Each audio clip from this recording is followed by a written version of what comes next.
All right, looks like we are live now. Welcome everyone to yet another edition of the Xbox Roundtable Podcast. This is show number 282, the place for some Xbox talk on Sunday nights, and to just, kick back, relax. It's been, a long weekend, and, it's Sunday, guys. Let's just chill and pop a cold one. Kick back, relax, talk some games. Naturally, I'm your host, Invader, and me and the crew have a really awesome show for you all tuning in tonight. Starfield is, of course, the talk of the town. It has gone gold officially, with some early reviewers dropping hints and early impressions. We will get into all that. Also, Xbox announced that they'll be shutting down the Xbox 360 marketplace, which has caused, well, a lot of chatter, a bit of a stir, if you'd like to say. And believe me, I'm looking forward to that chat surrounding what games will be left behind and so on. And also, with the release of Baldurs Gate 3 and its success, many have noticed its absence on Xbox systems and have brought up a larger discussion surrounding the parity clause. And I have a feeling that'll be a really good talk. But hey, you know what? Enough of me drowning on, going on and on. Let me get to my castmates, starting off with the General MLD. Buddy, how you been? Hey, yeah, doing pretty good. It's been a great week in gaming for an Xbox gamer, such as myself. Gaming-wise, I just finished Quake 2, the remaster that just launched since QuakeCon. Nice shadow drop, great content, and I also secured myself the premium upgrade to Starfield. I can't wait. Gotta have it early access. Gotta have it day one as soon as I can. But we'll talk about that later. We shall. Moving on down the list, Centurion. Buddy, hey, the man with picking up some really good finds at, a good, it wasn't GameStop earlier, I don't think, but you showed me the pictures. You got some pretty cool games. What's up? Yeah, I went to Fallout Games. I was able to find Lord of the Rings, Lego Lord of the Rings, and also Jurassic Park from Telltale Games. They actually had them there. I was kind of shocked, and I was also shocked that they also like they only wanted like $15 for the Lego Lord of the Rings game. Wow. I've seen that thing go for $50 online, but yep. And the cool part is, it's a cool little retro shop. Somebody was standing right at the counter dissecting a PSP, putting a new power supply in it, and it's why I spend my money there, because they actually do what they can to keep gaming going. And also, unlike GameStop, they have a drive there known as a Xena device. It's actually a machine. It's a commercial grade resurfacer that polishes even Blu-ray discs.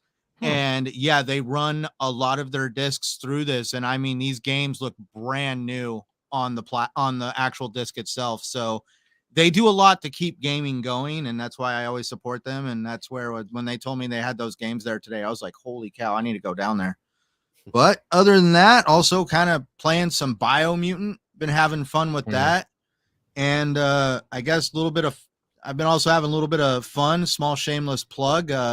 Decided to kind of rekindle the fanboy, and had a little bit of fun this morning with social media. Yeah, I saw that. I noticed that you had a video up. I haven't had a chance to watch it yet, but hey, man, from the thumbnail alone, I thought it was going to be a fun one. But yeah, me and Fanboy decided to show people how to play Starfield on their PlayStations. Oh, here we go. Oh, all right, guys, you got to share that in the chat then. You got to share that then, because that's going to be a spicy one. All right, I'm definitely going to watch that tonight. Good stuff, man. Good stuff. Moving on down the list, Eric Shockley. Hey, how's the game been the past week for you? Oh, pretty good. Sorry. Couldn't get my mute off fast enough. No, everything's been pretty good.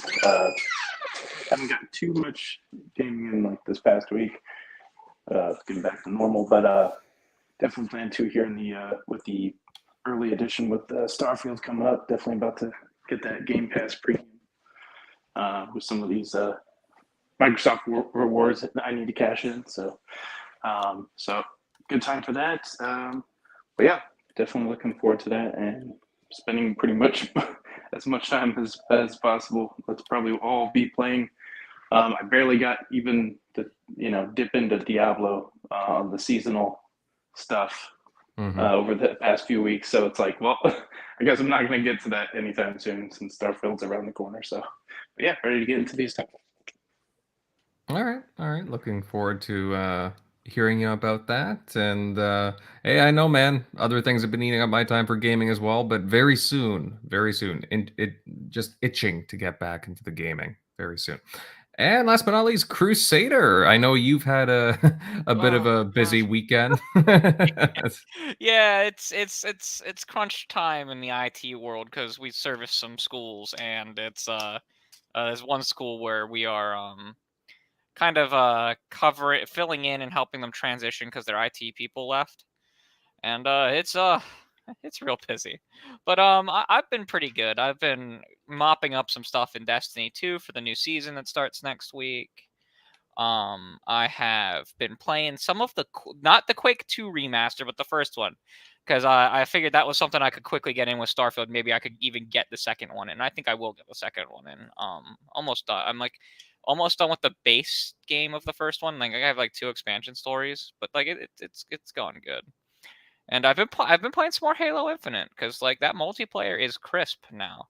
Like I mean, it's not like it wasn't crisp before. Like the gameplay was always good, but like there is just so much variety of maps and content and stuff to just do that I've just been having a good time. Yeah, I gotta dip my feet into that again sometime soon. Need my Halo fix. Even if it's just the campaign too. But yeah, I gotta try out the multiplayer. I haven't tried out the new maps, so definitely gotta try that. Yeah, and Sent, I'm looking up that price of that Lego Lord of the Rings. You got a steal on that for $15, my guy. When I called them, I was like, you know what? I'm gonna call them just for shits and giggles. And when they were like, "Oh, I got it. How much you asking for it? $15, babe. Get the fuck in the car." Yeah. Renewed. It's $50 on Amazon. New sealed in box at $65. That's nuts. That's a great price. Damn. Yeah, it's always great when you find those. Those and that's deals. backwards compatible too, right? Yep. If not, I've got a 360, but yeah, no, it's backwards compatible. It's backwards compatible. Yeah. Now, was it a sketchy part of town? That's sometimes I feel like I put my life on the line one time for a Dreamcast and 2 controllers for $20. In 2020, someone posted that thing for $20. He's going down a dark alley. Some guy in a trench coat. Yo, I got that right here, man. It was during COVID, and it was like 2020, and someone posted that, and I'm like, and this is when shit was going nuts, like price wise. I'm like, this has to be a scam, but then again, if he was scamming me, he would have posted it for a higher amount because what was he gonna do? Rob me for the $20 I brought with me in cash? Like, but it was just really sketchy and there was no one out there. It's kind of like when you listen to those YouTube videos of like, hey, we pulled up to a creepy house to deliver pizza and it was a vacant house and no one was there. And they were just there to rob you or something. But luckily it was early morning and he was trying to, hey, I got some other stuff you want to buy. I was like, nope, just buy. Give me the console. But yeah, this stuff, I was like, yeah, I'm putting my life on the line here. Is this really worth it? I already have a Dreamcast. I don't really need it, but yeah. Well, I mean, hey, it's always nice to get a deal, right? So, especially if it's something you really want. So, good on that. And Sent, good on you. Hey, that was a, smart buy on your behalf. All right, guys, just before we begin, a reminder that you can find TXR on many audio platforms, whether that be Spotify, Apple Podcasts, iHeartRadio, so many more. Just search TXR, and I'm fairly certain you'll see us pop up.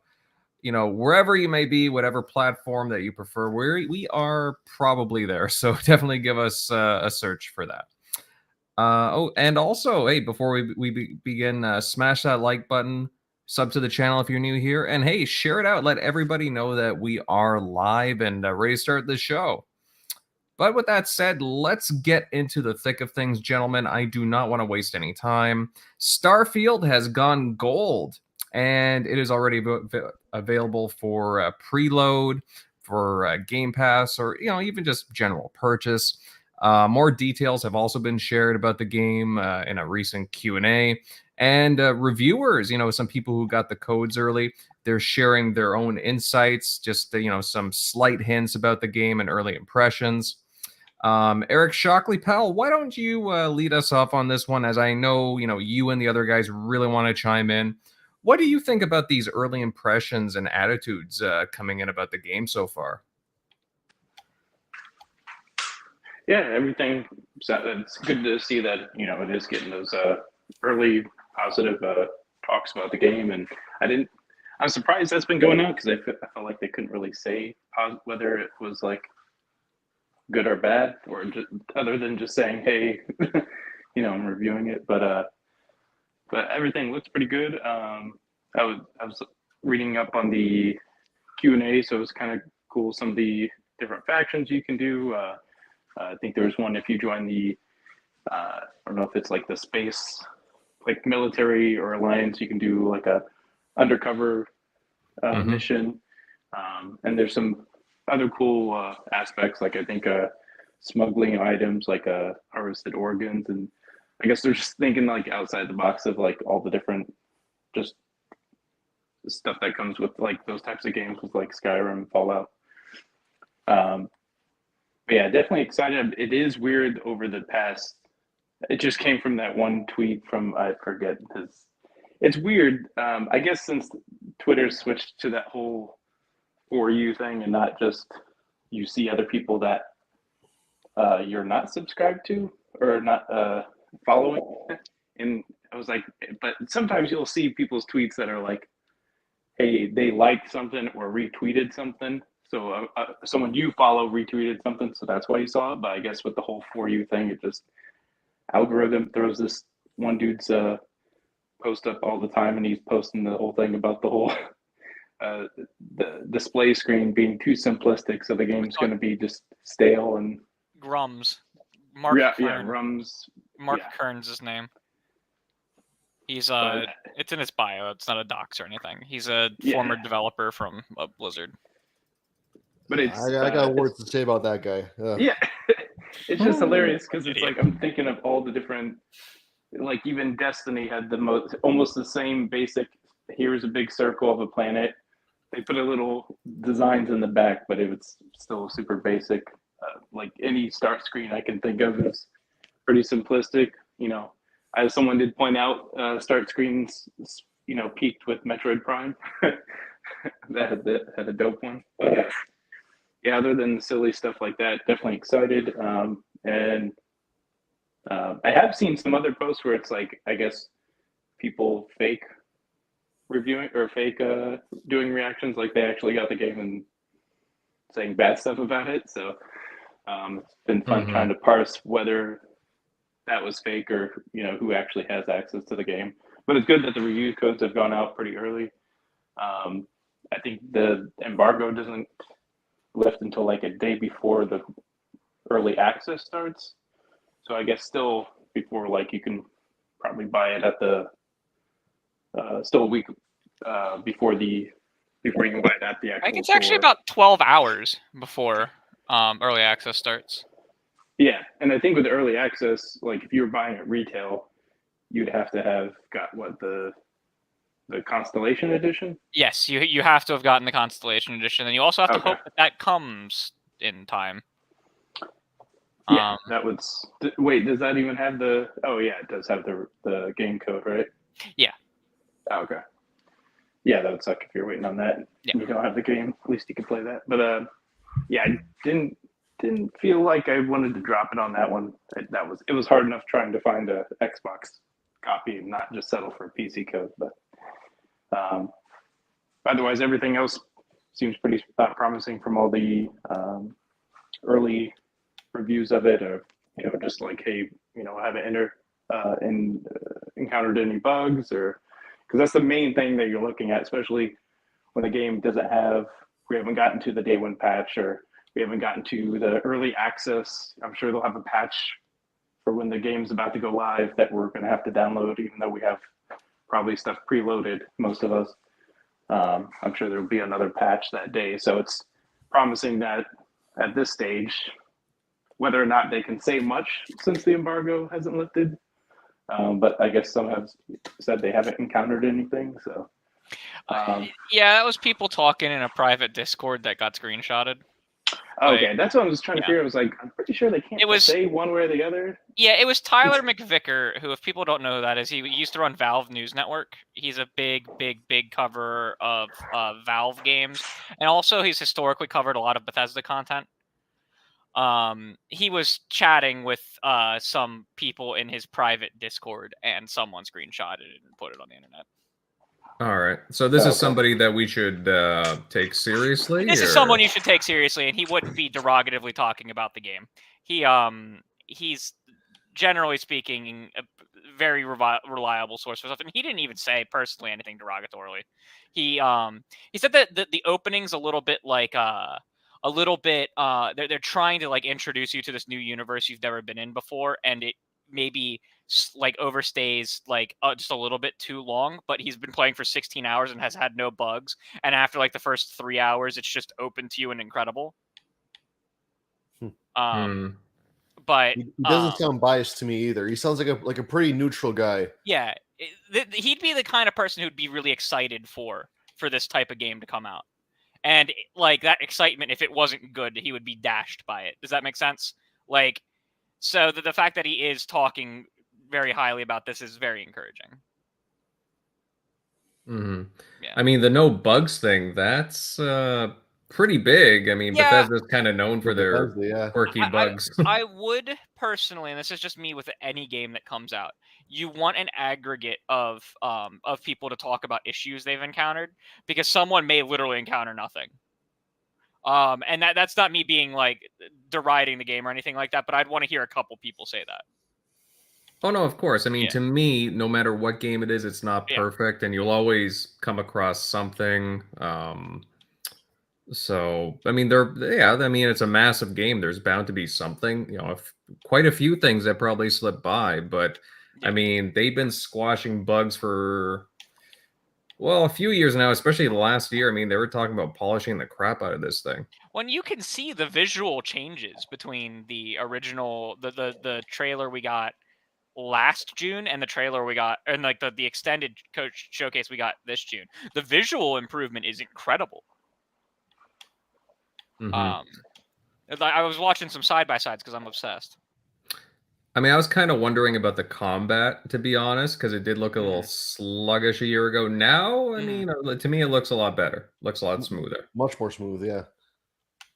Night and day. Yeah. I mean, MLD, please reign supreme here. What are your thoughts on all this with the reviewers, basically just all the, the stuff that we're just talking about? Oh yeah, because a lot of info happened basically over the last since last time we talked here. Like I did like the Q&A. They didn't have to do that, but there were some questions asked, and we got a little more insight into the game. They said that every major city will have a property for you to buy, or you would inherit via missions, and that to me is very, very good, because it shows if you're not really into the settlement aspect, you always have this option. Plus, it is nice to like have a hub like within the city itself, so you have a place near like all the main quests that you would access. It'd be close by, so that's nice to know. Then there's like the jail system. So basically, like they said, it'd be like Skyrim, where you could pay the fine, go to jail, or be like an outlaw kind of thing. The smuggling system, where like I guess you have contraband and you can sell it for a profit, but you gotta hide it on your ship with a module, get it past security. Like there's so many options of what you can do in this game. Like there's so many play styles. It's very overwhelming, friend. We don't even know the full story yet. For what I liked the most was the 20 companions that you could recruit. Now some will be more fleshed out than others. I think the ones from Constellation will be have the most story, obviously. But that to me is overkill. Like compared to Fallout 4, like Fallout 4 had a lot of companions. Some again more fleshed out than others, but still 20. Thank you. It pretty much shows over that 20. Over 20. It's over 20. They said. Fantastic. Yeah. So, Yeah. everyone's gonna find a character that best suits their personality and their play style. It's almost guaranteed. Like I'm gonna see like who they all are, and I'll test the waters with them, and I'll experiment with that, and that's the whole point of the game there, because they said the companions tie into the story, and I guess their choices and their outlooks, like Fallout 4, like Piper liked that or didn't like that, things like that, God, I love that meme. Everyone disliked that. Oh, right. Yeah. Right. We'll see what we do that would trigger that response. But yeah. So that's all that stuff. But now we're going into the just the aspects that are really instilling confidence and hype now, because the game's gone gold, as we said. Now, for reference, Skyrim apparently went gold a week before release. And we all know that just went down as one of the greatest RPGs of all time. So this is very promising by comparison. And there was that fake concern. Oh, why isn't it gone gold yet? Why is Bethesda silent? Well, there you go. Okay, problem solved. The early review codes. People were concerned that they would hold back review codes, much like, say, what happened with Redfall. Nope, not the case. They went out this week. People got, I'd say, 2+ weeks to get a more than a decent impression. Like, I'd say if you like, you can get like at least 20 to 40 hours, like at a decent pace if you're playing right now. So I feel like the reviews will be, they'll be balanced and fair, I feel like. And the Metacritic embargo is at the end of August. It's a week before, like, the public release of September 6th. That again shows confidence. If it was like September 6th itself, that would be a bit of a red flag. Because I mean, even though it's early access, they can easily just let people play a week blindly and keep the Metacritic embargo. But they are that confident, they're going to do it right before the early access. So again, it's all coming together to be.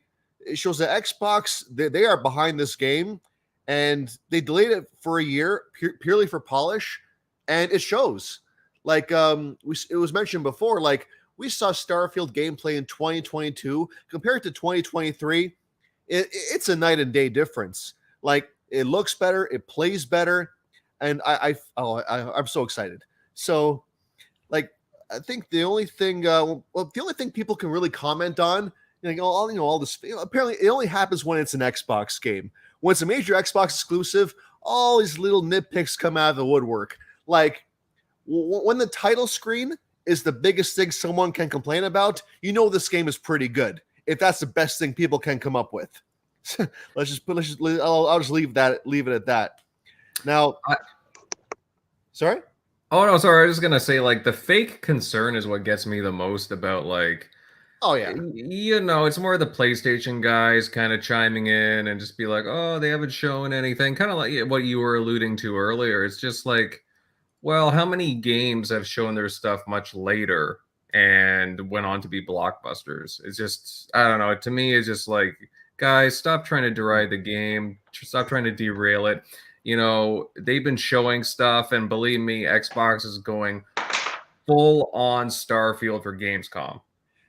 Oh yeah, and like, I think people have short memories. How many big games gave us a 45-minute direct, a deep dive, months before release? I bet not many games, I bet you. So, like, people were fake concerning about a lack of a huge AAA marketing cycle. Like, people wanted like footage like today, like these deep dives. We have the direct. Again, few games have gone that deep in terms of a preview for the general public. I always knew these guys knew what they were doing marketing wise, and as we can all see, the marketing is ramping up week after week. It's just getting more and more hyped. Now, I myself, I tweeted earlier today, like, the original plan was to play Sea of Stars, enjoy that, and play Starfield, go right into Starfield on the 6th. But like, I caved. I didn't see myself doing it, but I got the Game Pass early access upgrade. Like, hey, I cannot wait any longer. Like this, I mean, this is the kind of game I've always wanted to play since I haven't felt this excited for a science fiction game since Mass Effect. Like just having your own ship and having the freedom to do what you want, go where you want, have your own crew, interact with them the way you want to, the choice and consequence. Like, yeah, it feels like 2007 again for me, but it just on a much grander scale. And so I'm in. I'm seeing that same energy on Twitter. People are just upgrading. They're caving in. Like they're getting these upgrades as well, and it's just infectious to see. Like I truly believe this is an Xbox turning point. Like it's not going to let up from here because we see their pipeline. I think they are more than able to keep their promise now of like a good AAA game every 3 months going forward. And in this case it'd be more. Like, because October, November, December, you got Forza and technically Call of Duty Modern Warfare 3 counts. So it's only going to continue from here. And I think Xbox gamers, we were patient. We've been waiting, and it's finally paying off. And you could just feel the energy and the excitement. So I can't wait. Bring it on. 2 more weeks. Here we go. Yeah, to me it feels like my own adventure in like a Firefly or Millennium Falcon kind of ship. Yes, Han Solo Simulator.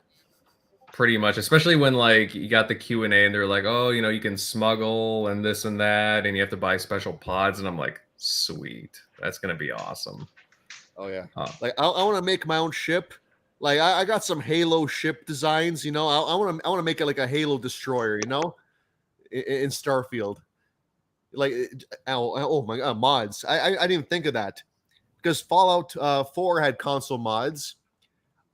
I think I have to believe that Starfield's going to get console mods too down the line. Like we got to have some Halo crossovers. It's inevitable. Yeah, so when it comes to modding, usually the creation kit, the actual like modding tools that they provide to create content, usually comes out within a month or two after the game launches. And so I'd expect when they release that's when the ability to download mod content via Bethesda's website, whether it be for console or PC, that'll launch alongside them publicly releasing the creation kit. Oh yeah, and that's fine. Like with the upgrade, we get the first DLC when it drops. Mm-hmm. Like I see myself casually playing this game year round, next year easily. Like just chipping away at it. Like I want to do everything in this game. It's gonna be. I'm thinking to myself, 200 plus hours? I'm not dropping this game anytime soon.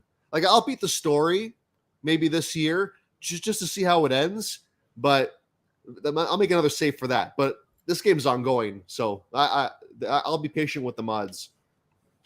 All right. Yeah, that's right. The mods are definitely something to consider in the near future. Centurion, my friend, I mean, I'd love to know your thoughts on all this because, yeah, I mean, a lot of different bits of Starfield dropping. I mean, it's really nice that it's gone gold now officially, not too far away. I don't know. Have you preloaded this sucker yet? No, but that's just because my Xbox is always so jam-packed. I'm just going to wait until like a day or two beforehand and then preload it because I'm going to buy the upgrade to at least have early access to the game. And then probably more than likely buy the actual full game at a later date. But that's just because of everything going on lately. Like, yeah, you guys know I ended up having to like take my cat to the animal hospital. So she sucked up a lot of funds and, pretty much I'm not going to buy the game day one. I'm just going to take advantage of having a Game Pass subscription because that's what it's there for. But other than that, no, I'm looking forward to everything about this game. I mean, it sounds like a Bethesda game. Sounds like it's going to have like crafting, building, world building, whatever you want to call it. I know in this case, it was a ship in Fallout 4. It was building your own little town or towns, setting up a network between those towns of trading and other stuff. And I'm looking forward to more of what Bethesda does best. And they craft some very unique, very fun RPGs, at least for me. I've always enjoyed playing the Fallout games ever since they came to console, starting with Fallout 3. That was the first one I played. I had an absolute blast playing that game, and I've played every Fallout I can get my hands on since then. And this is just definitely going to be something special. Yeah, we could go down the road of talking about all the naysayers and the people that are somehow worried about what the game is going to be. I mean, there's a lot of funny stuff. Like, we've seen some guys that were mad that they didn't get a review code because they have 30,000 subscribers and the guy next to him had 6,000 subscribers and got a review code. And so oblivious why you didn't get it. It's like they need a freaking letter that's like, hey, nobody likes an a-hole.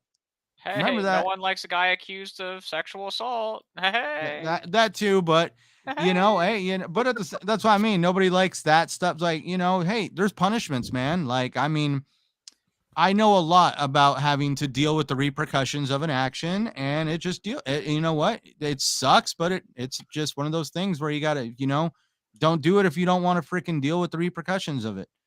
And also, don't sit around on YouTube and social media and badmouth a company and then expect them to give you something for free. That just totally is very unusual to me.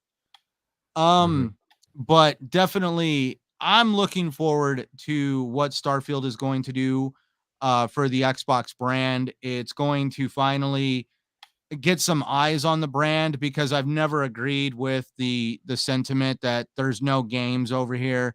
And no, I'm not saying that Starfield is one of those games. I'm saying Starfield is going to get eyes on the brand, and it's going to literally be like somebody's going to check out Starfield, then they're going to go check out something else in the ecosystem, and now all of a sudden they're going to be like, yo, it's actually not as bad as this one company said it was. I mean, it's actually kind of quite fun. I mean, Xbox has one of the best multiplayer networks on the market, and also one of the most interactive. And this is just going to really highlight a reason to come over to Xbox and see what's going on over here with Starfield in general. I mean, dude, like, I know Shockley talked about it, but the idea of, like, talking about a freaking startup menu.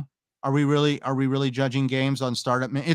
It's like people are grasping for straws they don't, like, everybody's always said that Xbox needs to step their game up and do this and do that. And now here we're on the heels of Starfield coming out, and all of a sudden it's like, everybody's like, well, we didn't think they'd really do it. And that's where, yeah, it's definitely about damn time for Xbox to get some recognition. And this also just kind of goes down, I don't care how other people want to feel about it. Like, like, oh, this is something that Bethesda made. This wasn't created by Xbox. Well, you know what? Salty. If this would have ended up the other way around, like we heard that PlayStation was trying to make it exclusive, the second coming of Christ would be here. There would be people in the streets crying. Somebody would be naming their baby Starfield. It would be insane. But over here on the Xbox side, we're going to hear all these excuses on why it shouldn't count. And it just kind of, this is going to go down as a testament to, it's okay to be aggressive in conducting business, but when you're uber hostily aggressive, like PlayStation has been, and you cause another company to start buying up swathing portions of the industry that you're in, that's when you realize maybe you push too hard. It's kind of like you go on the playground and you smash that kid's face every single day into the sandbox. And then all of a sudden that kid goes out and learns martial arts, becomes a black belt, and comes back and basically smashes your face into that same sandbox. And it's just like, well, maybe you shouldn't have done that. I mean, you cause people to kind of do what they got to do to get it to stop. And here we are now on the heels of Starfield coming out as an Xbox exclusive. And I'm just looking forward to what we're going to truly see. I'm not feeding into the NDA thing, because I actually take NDAs very seriously. I actually signed one last week with a company that I'm wanting to sell some of their products, and a lot of them have patents on them, and they use cell tower research and stuff like that. And I wasn't allowed to just like talk to like pricing and stuff. And like, yeah, I take NDAs seriously. So that's where, even if I was given a review copy, I don't even think I'd be on social media telling people I had one, just out of sheer respect for what an NDA is. And I'm not saying that to like diss anybody. I'm just kind of like a little shocked on how many people are saying that they actually have a review copy. Oh, they're probably allowed to. The fact that like IGN tweeted out that their review is going to be up at a certain time, everyone had this same kind of poster. I expect my review coming up at this time implies that like part of their getting the review code was that they were allowed to announce when their review would be up. I think it feeds into the hype for marketing purposes. I think that's planned because there's been a couple companies that have done this lately where it's like, hey, you can expect my review on this date. Because a lot of people will sit there and they'll be like, when will the reviews go live? When will the reviews go live? And this kind of just builds a hype. And I think that is because everyone had this almost boilerplate announcement. I think it was I think it's actually part of the of what's allowed in the NDA. And I'm glad you brought up the media, because to kind of close out what I'm saying, in my opinion, at least this is my opinion, when it comes to the reviews of Starfield, I think at this point, we need to start calling these journalist websites, whatever the hell you want to call them, out for complete unprofessionalism. I don't want to see the freaking things of, like what happened with Hi-Fi Rush. I think it was like Metro UK or whoever wrote that damn review where, well, it was a good game, but we're going to knock a few points off because we don't like the fact that Xbox hasn't released as many games as we'd like them to. Yeah, that's not here nor there. We're here to talk about Tango Gameworks, Hi-Fi Rush, and nothing else. I don't care what your political alignments are, how you feel about what's going on in the economy, or the fact that Xbox is just not meeting your standards. We're here to talk about Hi-Fi Rush, not about the other things. And that's where I'm actually getting a little kind of peeved off on how a lot of people are treating Xbox as a 4-letter word.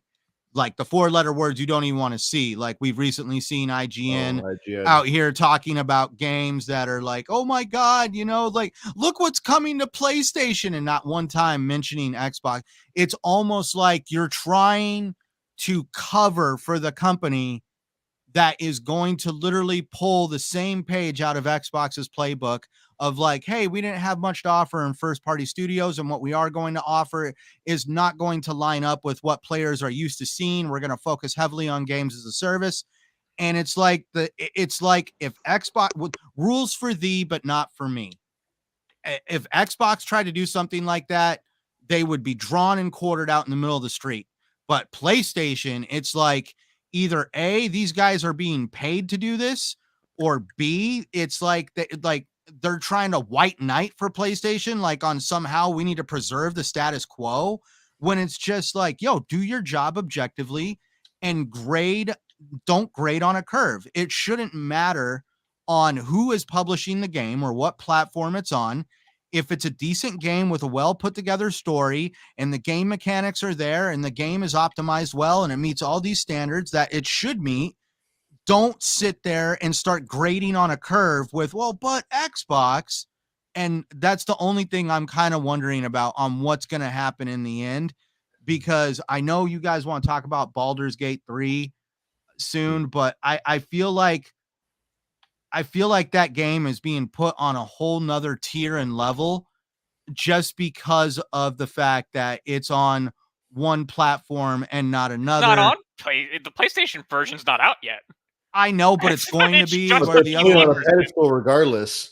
It's not regardless. I mean, like regardless. I mean, like people are acting like it's an actual PlayStation exclusive. Oh yeah, that's dumb as shit. And I mean, like, and that's where I mean, like they're putting. It's like I just feel like Starfield is not going to be able to be put on that level when honestly, just because Starfield might actually contain a microtransaction, because let's be honest, Fallout 4 had building packs. I actually bought the building packs because I enjoyed the building portion of Fallout 4 when it came to crafting a town. Content. It was the Creation Club content. It was the stuff in the season pass beyond the Creation Club. The Creation Club came after this.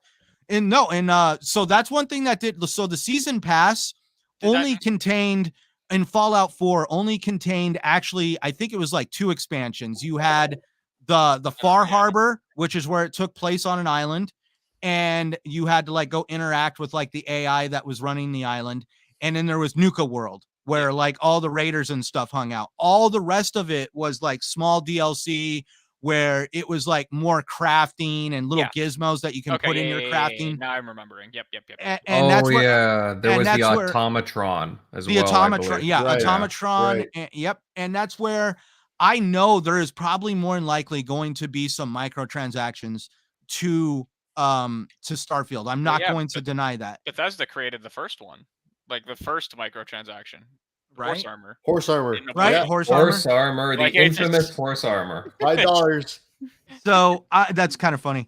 But that's where I'm just saying that just because there's a microtransaction in the game doesn't mean it should be points off because the game you prefer your games without microtransactions. If the microtransactions are on a level where they're completely egregious, then I totally understand that. But just because there's a microtransaction there does not mean that the game is crap. Just because it does not mean the developers were out to make be hyper focused on making microtransactions versus making fluid gameplay and a great story. I look at it like the developers have put a lot of blood, sweat, tears, time, effort, everything in between into getting Starfield to where it is today. And I don't want to see all that effort degraded or bashed just because of who's publishing the game and who they're aligned with at this point. Yeah, I don't know that it might from like a handful of. See, that's what I mean.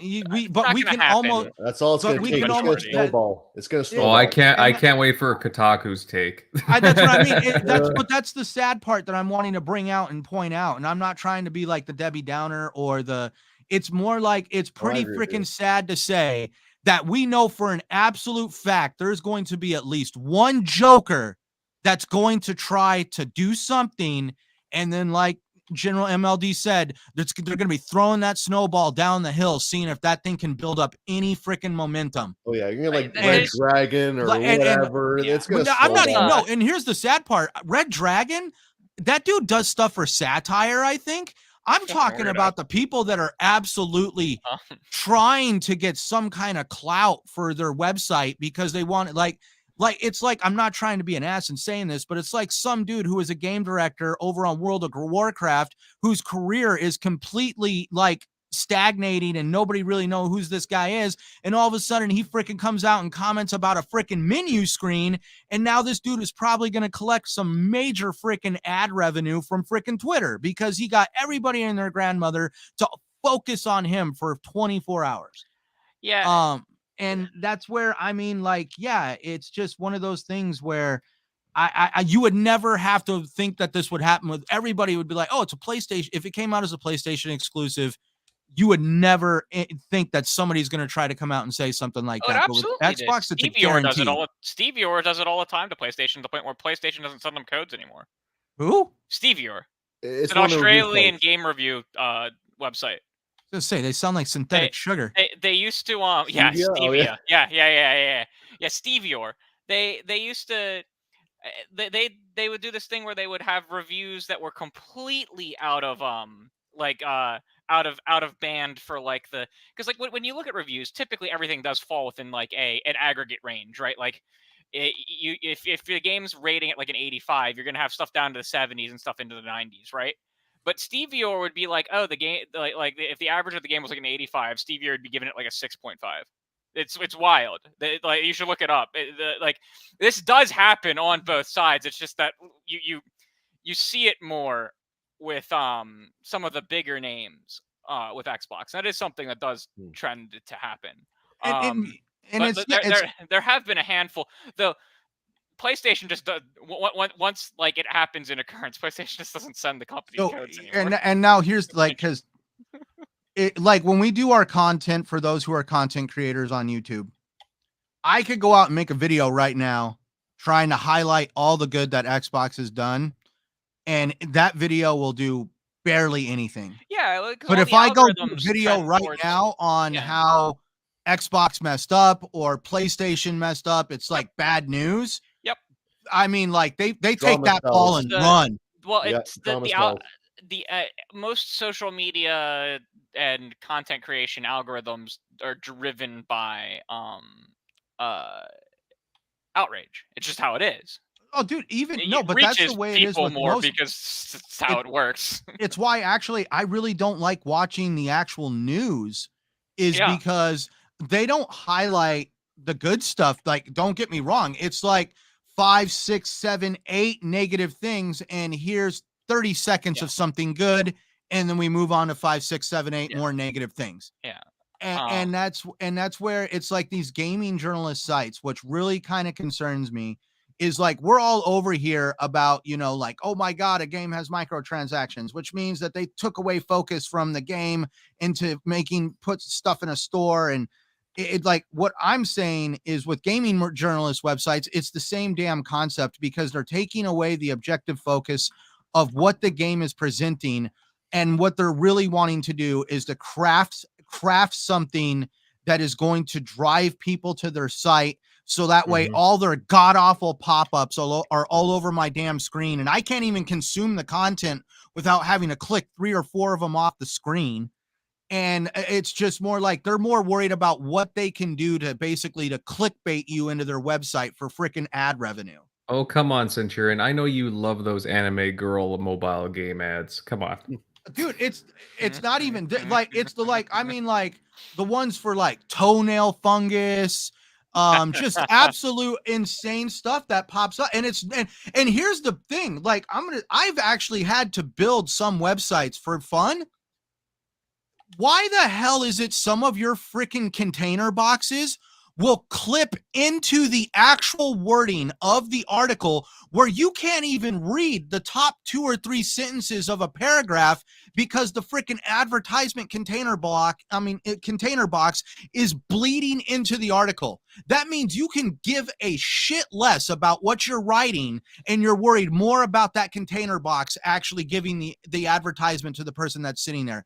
It basically degrades the experience of the person who went to this website to actually read your article, and your article is basically somewhat unreadable because you can't even see it because the container boxes for the advertisements are literally overlaying over it. Well, but I mean, to build off your other point, though, I do feel if Starfield were to have microtransactions or like Creation Club stuff, anything like that, right? It will have Creation Club stuff. It's in the EULA. Oh, the Right. Creation Club stuff was absolutely cool. Yeah. I think some of the most unique stuff came from Creation Club. Like I remember in Fallout 4, the arcade cabinets, those weren't in the original game. That was a Creation Club thing where you could literally build arcade cabinets and literally have like retro 1980s arcade cabinets in your freaking home.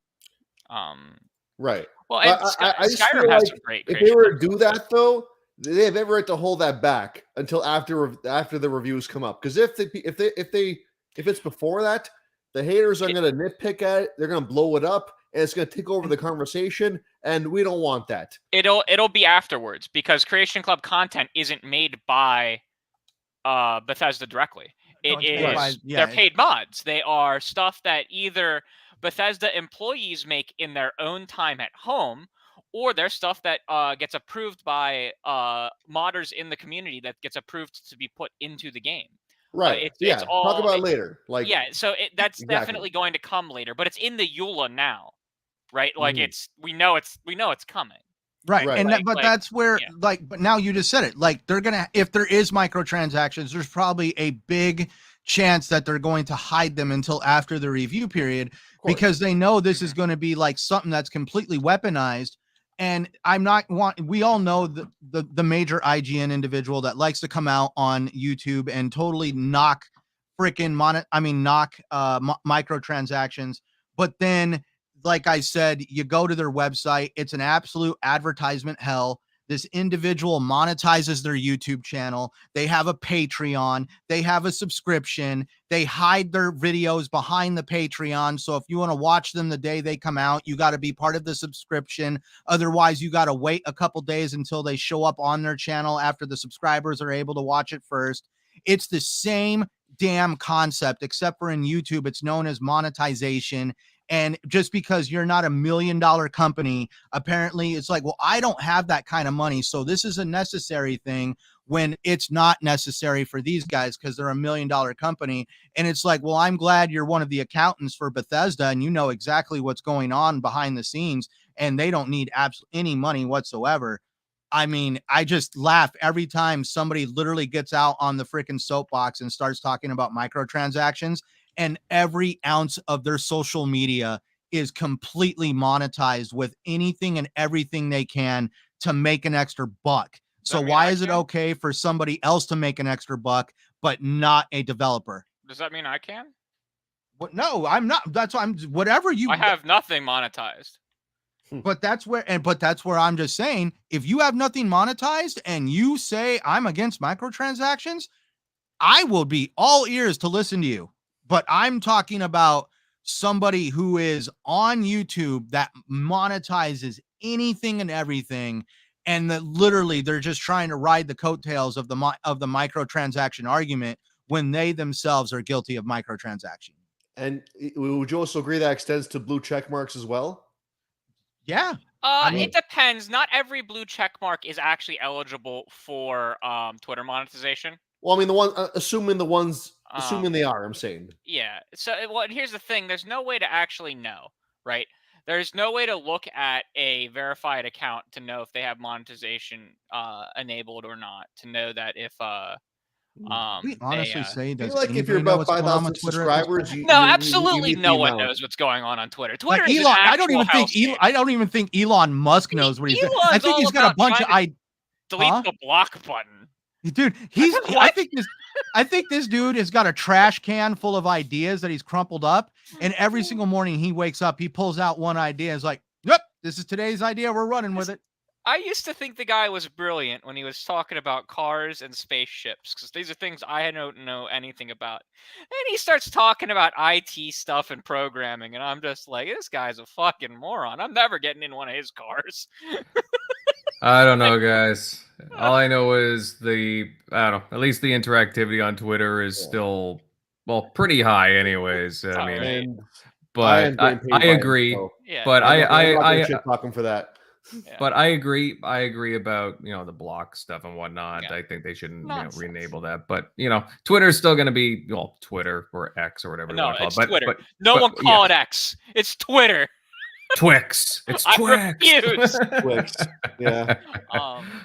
But look, I know we could go on talking about Starfield and all the other stuff associated with it. But again, I'm happy that it's getting the coverage that it is, and I'm really excited to see all the official impressions and reviews start coming out for it. And guys, it's not too far away. It's what, 2 weeks away, something like that. Yeah. It's 12 days, 11 days. The 30th, I think.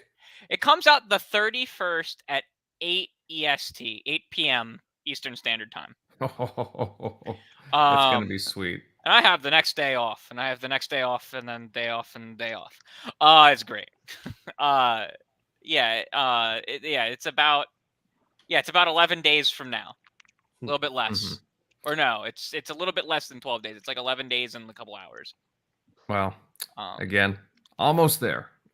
My Constellation Edition is hopefully coming very soon too. Oh, nice. You got that. I do. I got that, and Armored Core 6 on the way, the Collector's Edition. Did you guys catch the Q&A in total for it? What? The Q&A, the question and answer. Did you guys look through the whole thing? I got a bunch of it. There's some. I put a link to a summary of it that. I'll repost it. It's a summary from Paul Tazzi. It's no editorializing. It's just a summary of the questions and what the answers were. I put it in chat. Yeah. Okay. The only thing that I was a little sad about, and then I was like, wait, this is totally just gonna be an expansion. Is during the Colony War, there were mechs used on both sides, but they were outlawed, and there's supposedly a planet that has a graveyard of mechs, but you can't drive any of the mechs. And I'm like, mechs are totally going to be an expansion. It's a DLC. It's totally going to be an expansion. 100%. Hope so. I hope so. But yeah, the owning property is really cool that it's in every major city, because it was only in the biggest cities in previous Bethesda games. The fact that it's in every main city is pretty cool in this. The smuggling system sounded pretty cool. People were a little sad that time wasn't going to pass while you were offline for your trade routes, but this is a Bethesda game. There should be a wait button, right? There was a wait button in Fallout. There was a wait button. Was there a wait button in Fallout 4? That's the only one that I can't think in my head. Was there a wait button in? You mean where you click the select button and you make time pass? Yes. Yeah. Okay. Like it's like that's like I mean like it's like a Bethesda I can't even think thing. I can't even think of a Bethesda RPG that didn't have. Yeah, I don't know. I don't know if Morrowind did, but like that's going back a bit. See, that one I couldn't. Did. That one I couldn't say, but I mean, like, shit. Yeah, the religions sounded really cool. There's the serpent. Yeah, there's the great serpent. They believe the snake's gonna eat the universe. The celestial being, yes. Yeah. There's the Sanctum Universum, which is they believe that God and Jesus are real, but they allowed for the creation of the hyperdrive to go find them. And then there's the enlightened, which are organized atheists. About time. All right. Yeah, and there are 20 main companions. There are other people that you can recruit for your ships that are not actual companions and settlements, but there are 20 main companions. That's a lot. Yeah, that's a lot. And companions don't level up, but they do have specific perks that can stack with your own perks. So it's kind of like, I think the Outer Worlds had something like that, where like depending on which companions you had with you, you got default kind of like perks for your character. Right. Like I'm pretty sure you got like engineering stuff if you had like Pravati with you. Right. So that's what that sounds like, which is awesome. I love stuff like that. Mass Effect 1 had that, where like if you had a character that had like electronics and decryption with you, you didn't have to have it on your own character, and you could hack open the collectibles and stuff. But yeah, there's some cool stuff in the Q&A. Not a whole lot, but some really cool like mini stuff people should go look at. Yeah, and it does get me excited for sure. But on that note, guys, I'll start closing off this topic. But again, lots of juicy stuff here, and just really exciting stuff to talk about. Guys in the chat, love what's going on there. Lots of fun happening. If you guys are enjoying our discussions, then please smash that like button. Share out the show. Let everybody know that we are currently live. And hey, if you're new here, sub to the channel. We would love to keep you on. Oh, and Dragonheart Yobi with the $5 super chat. Hashtag peace, love, life. Thank you, Yobi. And I agree. Peace, love, life, brother. That's a good motto to have. And we appreciate you being here. As always, you're a great fan and a great friend. Next, guys, moving on to some other news that dropped this past week. And in an Xbox Wire post, Microsoft announced that they'll be shutting down the Xbox 360 marketplace next year, specifically on July 29th, 2024. So, a little bit of ways, but hey, time creeps up pretty quickly. And this includes games, DLC, and I'm assuming like movies and music as well. Now, I've seen many people disappointed by this move, as the shutdown means that certain digital-only games that weren't made backwards compatible could disappear, of course. Now, Crusader Bud, I'll hit you up. I know you've got some thoughts on this matter, as does everybody on the panel. What's your take on this situation? I mean, predictably, I'm not happy with it. It's not as bad as the closure of the PS3 and the 3DS stores, which happened recently. But like that doesn't make it good. It makes it suck less. But like that's like saying that like 100% better of zero is zero. Like I'm not. I don't like the concept of these. Of a lot of these games becoming inaccessible without piracy.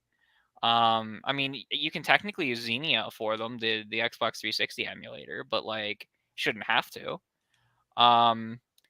And we screamed and yelled at Sony to stop shutting down the PS3 store, and they had a great compromise where, I mean, the biggest cost of running those stores anymore is the having to pay for the credit card usage on them. So just stop letting the credit cards be used and do what Sony did on the PS3 store. Make it so you have to put money on your account, either on the Xbox website or on the Xbox Series X, and make it so there's a button to transfer that over, because that's what they did for the PS3. And that's effectively, you can only load up money from like gift cards or putting money manually in your account to spend stuff on the PS3, but the store is still technically open to purchase stuff. Because I purchased a couple Ratchet and Clank things in the past year, out of fear that they were going to permanently close it. But it's really upsetting. I think the worst part of this is the Xbox arcade titles, the Xbox Live Arcade, because there's a lot of very good indie titles that didn't get moved over. I think there's something. Someone did a count as to like how much content's gonna be lost that didn't get carried over. It's like 220 games, and I don't know if there's a good count on the digital content that'll be the digital like DLCs that'll be lost. But it's very sad to see this stuff go, because it's not quite like gaming's not quite like any other media, where like this feels very reminiscent of the late 20s in films, or the early 20s in films, I should say, where we lost a lot of early film because no one thought to keep the film around and save the film. And it feels like we're going through the pains of these companies not properly thinking forward enough with their digital storefronts. And it sucks. It just sucks. There's no way around it. Now, they have their business expenses, and that's all good and fine. But at some point, capitalism shouldn't trump art. And that's a big problem. And we can say all we want that, like, it's a money thing, and it's a resource waste for them. And I'm just sitting here like, well, yeah, but it's not. If we looked at everything in terms of raw capitalism, this is one of those things where I definitively will say, like, should we be looking at this in just a raw cost versus gain sort of way? Because there are these what is essentially art being lost, in the way that we lost all of this classic film from very early movies. And it makes me very, very sad to think about that this stuff is going to go away. And I fought vehemently to get the PS3 store to remain open because of classic PS3 content that's only available there. I knew no one was going to be able to change Nintendo's mind, so I didn't fight very vehemently about the 3DS. It's also very, very, very easy to emulate 3DS stuff. It's really not hard. The 360 is a bit harder. It's not impossible, but it's not nearly as refined as anything Nintendo. But it is very, very sad to see these things go, and it is an end of an era. That's another thing. It would just be nice if they could implement a way that the store was functionally closed, that you couldn't use a credit card, but you could load money into it manually using Microsoft systems and still have stuff up and available for purchase. I think it would go a long way towards the fight of game preservation. It would build trust in Microsoft's digital storefront. I have the most trust in Microsoft's digital storefront of any of the gaming ones by far, because of the efforts that they've done. But if they could come up with a way to keep the 360 store up while still decreasing the costs that it costs to run it, I think that would be the best outcome, because there is more than just a cost of doing business when you think about these things, because this is art. Games are art. They are visual art. They are narratively, they're art. They are a form of literature. They have scripts. They have stories that are told. Well, not every game, but many do. They have soundtracks. They have voice acting, and there's a lot of just and it all comes together in games, unlike TV, film, or unlike other things, unlike traditional like albums and things like that. It comes together in its own unique way, and it is just a shame to hear that these things close. And that's why I vehemently fight for any and all of them to stay open as much as I can. There's no winning against Nintendo, so I don't tend to try. But like with Sony and Microsoft, if you yell loud enough, someone will eventually come over to look and see what the fuss is about. And eventually, with some things, they will either cave or shift course slightly. We've seen it happen multiple times in the last few years. Like we got the Xbox Live Gold price hike. We got Microsoft knocked that off, and with PlayStation, we got them to not close the PS3 store. They still closed the PSP store, which was unfortunate and devastating as someone who liked the PSP. But I really, really, really think that it's very important that people should be fighting to keep these stores open in some shape, right? If I have to go through like the trouble of loading the money into it myself, that's fine, right? If I don't have the convenience of a credit card, that's fine. But give me some way to still do this. I think that's very, very important. And it would also, I would love. I'm sad that they stated that they closed the backwards compatibility program. They never should have stated that. They should have said that we have no plans to do anything in the future unless something falls in our lap, right? Because when they said that they closed it, it feels like there's no hope for any of this content that is still stranded there to get off of there, when they never should have killed that hope. They never should kill that hope. And it's dumb because they very well could make some 360 games backwards compatible with when they have Activision Blizzard, because they'll be in control of the that side of the IP, and it will become a business reason for them. They never should have said that they're never going to do it again, and that was something silly that they should rescind. But it's just sad, right? It makes me a little upset just at this isn't at Xbox, it's at the whole gaming industry that no one, it's not just the first parties, it's the third parties too, because there's licensing concerns and things like that. It's just really sad that that there's there was no planning. It seems like people are planning now, and we have these unified storefronts now, right? Like there's no PlayStation 4 versus PlayStation 5 storefront, just the PlayStation storefront. Mm-hmm. There's no Xbox One versus Xbox Series versus even the Xbox PC store. They're all one storefront, unified storefront. So that they all operate as one unit now. And they're forward thinking now, but it's a shame that they aren't making a stronger effort for when they weren't forward thinking.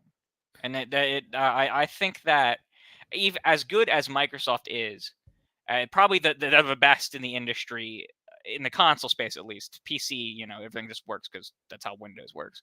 But Microsoft's the best at it in the console industry at the game preservation. But that doesn't mean they're perfect. And in this case, this is a failing. And it's a failing driven by capitalistic cutting down costs, and that's a shame for what the actual outcome will be for the industry and the culture around it. And I really, really hope that a dialogue could be opened to maybe have this altered slightly somehow. That's all I got. Not angry, just sad. I mean, as much as I don't like this personally, at the same time, I did expect this coming sooner than later. Too. It was fully expected. It's not like this came out of nowhere. I think Xbox has plans for everything on the marketplace that they can. For what? I think there's a plan in the background. I have nothing definitive, but sure. I mean, it's how the hamster wheels in my head turn. Yeah, I hope so. I hope so too. I think it's right. It's actually right in front of you right now. What? Ant Arcade. They're the only people that are willing to support and shell out the money to create an infrastructure like that. And sure, they are still the only console. Xbox is still the only console that Arcade has actually made a deal with. and the other ones we don't want don't. streaming on their systems, so. I'm just saying that we don't know what's going on behind the scenes. Yeah. Like, imagine, like, I'm not saying everything, but I'm just saying, could you imagine Xbox offloading as much IP as they could that they were allowed to into Ant Arcade, which So- means that they're now putting it into a subscription service, which means that they could actually potentially make more revenue from doing it that way than it's stagnating in the Xbox Sure. store because nobody's buying it. But- And at least me and another individual that we had a conversation earlier, we're hoping that Xbox actually runs like a massive going out of business sale Yeah, that towards would the be end, nice. where, like, I'm just saying, like, I mean, like, make games like $1, $2, $3, and you would see people like start buying that shit up like crazy. The only thing I have about the Ant Arcade thing is Microsoft can't license what they don't own. And everything Microsoft does own is on the Xbox One store now, right? Because that is one thing that people mix up with the Xbox 360 store closing. If it's relisted on the Xbox One store, you can still purchase all the content. I'm more talking Right. like the Xbox Arcade. Sure, Like, but Microsoft I have no still idea. doesn't own most of that stuff. That's the problem. But And I'm so to I'm just license saying- it, they'd have to go to each of the individual companies that own that content to license it. It wouldn't be Microsoft licensing it.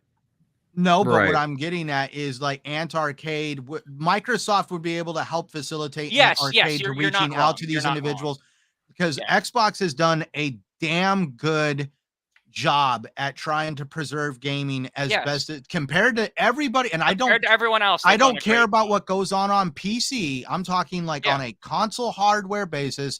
Xbox has done the best job in spades. Yep, it goes Mhm. Xbox, Nintendo, hilariously Nintendo, then PlayStation. Yeah.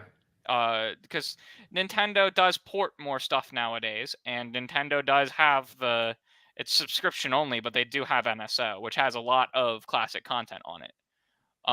So it is that order, right? Like, maybe if PlayStation would get their fucking head out their ass and actually make an effort to have PS3 backwards compatibility with natively, even if my discs didn't work, even if I had to buy the content again, that's one thing.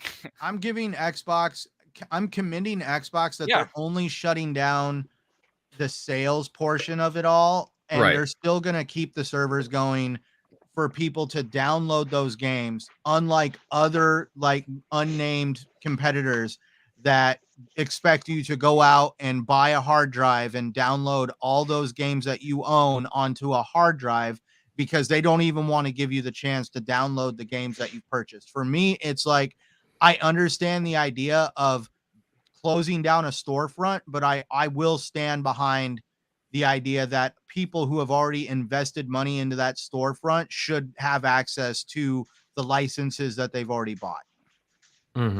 Yeah. And I mean, yeah, that's kind of a dirty move there. Just being, forcing people just to download and you can't download it again. That's pretty ridiculous in my opinion. Shockley, buddy, I know you've been a little quiet. Well, I mean, what are your thoughts on this? Because I know you used to be like a big physical collector. You've kind of shrunk down your collection, and I don't know. Backwards compatibility is always, it just seemed pretty important more than ever nowadays. I don't know. What do you think with this move by Microsoft? Going to close down the 360 marketplace? Yeah, it's unfortunate, but it's kind of inevitable. And also, even if they didn't do it, other than the games that they've already gotten to be backwards compatible with the Xbox One, Series X, or with their current Xbox store, a lot of those games, if they weren't able to get those deals done, those are probably going to get delisted anyway. Like, even if they kept the 360 store open, you'd probably see, one by one those get delisted, since there's already going to be kind of like when they delisted the Burnout Paradise. It was backwards compatible, then it wasn't, since they wanted to remaster it. So stuff like that. So I imagine that they're probably looking at from that perspective of like, hey, all the games that we've done the deals with, we're still keeping the access to those for you to still purchase new on our current store. But a lot of these other games that we couldn't get licensing agreements, they're probably not going to. Sure, you can go buy the disc and pop it in and play your 360, but you're probably there's probably a license for that actual 360 online store to stay up for them to even keep selling those games. That's probably going to run out, that they can't renew. Otherwise, those games would probably be on Xbox One backwards compatibility, barring remaster like resells. But yeah, outside of that, at least they're keeping up the access to those games. So that's the main point. Like, as long as you still have access to get those purchases, because let's be real, the system's been out for how long now? You've had ton of different sales. Many of the major ones you want to play are still going to be backwards compatible, and then which ones aren't. So if there's of the few ones that are that people actually want to play that aren't backwards compatible, because at least in my mind when I've looked at them, because I have a 360 has I have a bunch of games for that aren't backwards compatible, the ones that the specific ones that aren't, and there's not that many that are missing like quality titles that you actually want to play. There's the Alpha Protocols, there's a few others that didn't make the list, that are like at least decent to good, or maybe some great. Quake 4 is a big one. Yeah, so like some of those, there's really not that big of a list, and they're still super cheap, most of those. So you can still go to a disc replayer, name whatever retro game store or eBay, and find them for pretty cheap. So if you actually want to play them, you can still grab the disc. Because remember, a lot of these games were, other than the Xbox Arcade, which that stuff might be locked. And I think a lot of the main Xbox Arcade games that people want to play, I think a lot of those were made backwards compatible. Hell, I had Boom Boom Rocket I bought in 2006. My digital purchase was backwards compatible. There's some weird ones like Spelunky, which are backwards compatible, but you can only get them on the 360 store. You actually can't buy them on the Xbox One store. Or is that one of the ones where you had to just go to type in Google and type the Xbox 360 Marketplace? Yeah, which that's closing. That web portal is closing. Yeah, I had to do that with one of the Prince of Persia games, the one that's like cell shaded. Yeah, there's a couple that are like that where they're backwards compatible, but they're not listed on the store. There's only a handful, and there's only maybe 10 or 20. Yeah, but, and I'm sure some of that had to do with there's probably some licensing they couldn't get it on the new store, but that was kind of their back end. Grand Theft Auto 4 DLC, you were able to buy Grand Theft Auto 4 on the Xbox One, but you had to go to the Xbox 360 Marketplace to buy the DLC. I think they finally fixed that recently. I think that, and that along with the Prince of Persia game, I remember reading an article saying that they fixed that one, but I remember when I went to go buy it, I was like, why the hell can I buy it here, but I can't buy it there? What the hell's that all about? It was the Ballad of Gay Tony, right? Yes. Yeah. Yeah. Let me check. I'm checking. Lost in the Damned, yeah. It only says I own this. Let me sign out real quick. Give me a minute. I mean, at least Xbox has done one great thing for gaming, is they've kind of pushed that need with if they didn't start the whole backwards compatibility, obviously it didn't start with them, but they're the ones that kind of started in the modern sense. Otherwise you may have just gotten, we saw kind of PS3 kind of nip that in the butt of hey, we did make it backwards compatible, but then we kind of ended that halfway in. So that probably wasn't a good sign that the PS5 was going to be backwards compatible with the PS4. We'll never know in that world scenario. But they did get, and they possibly got Nintendo on board, hopefully, because Nintendo's never done backwards compatibility more than 2 generations, more than just a back-to-back generation. They've never done it 3 in a row. So at least from the home console. So, I mean, they've kind of pushed that needle, and think about it, you can go back and your original purchases that you had from 2005 or 2006 or whatever on the 360. They're literally honoring some of those purchases, and then even went back and threw on some OG Xbox. So to give PlayStation some credit with that too, they have been doing that with PS Vita and PSP stuff when they port those games over. They've both. The one that's not good about that is Nintendo, right? They honor nothing from like the Wii U, or the 3DS. Like if we're gonna bully someone for not honoring purchases, it's Nintendo that deserves to be bullied. And I can confirm that you can purchase Ballad of Gay Tony and Lost in the Damned on the official Xbox, on the Microsoft Store. You might not be able to do it on the console, but I'm seeing you can actually purchase them straight up on the proper Xbox Store, not the 360 Marketplace now. So, if anyone in chat, if you're curious about that, you can. And I get people are upset of like, hey, where was the backlash here? Actually, a lot of the backlash with the PS3 store came from like the Vita side, because they actually sold dev kits to developers, and then like within a month or a short time span later said, hey, yeah, we're closing the store. I'm like, well, why'd you just, if this was going out the door, why did you keep producing dev kits and send them out for Vita? So it's like, because those were all tied together. So, but yeah, I mean, as long as they're keeping the access up, I mean, I think that's the most important thing.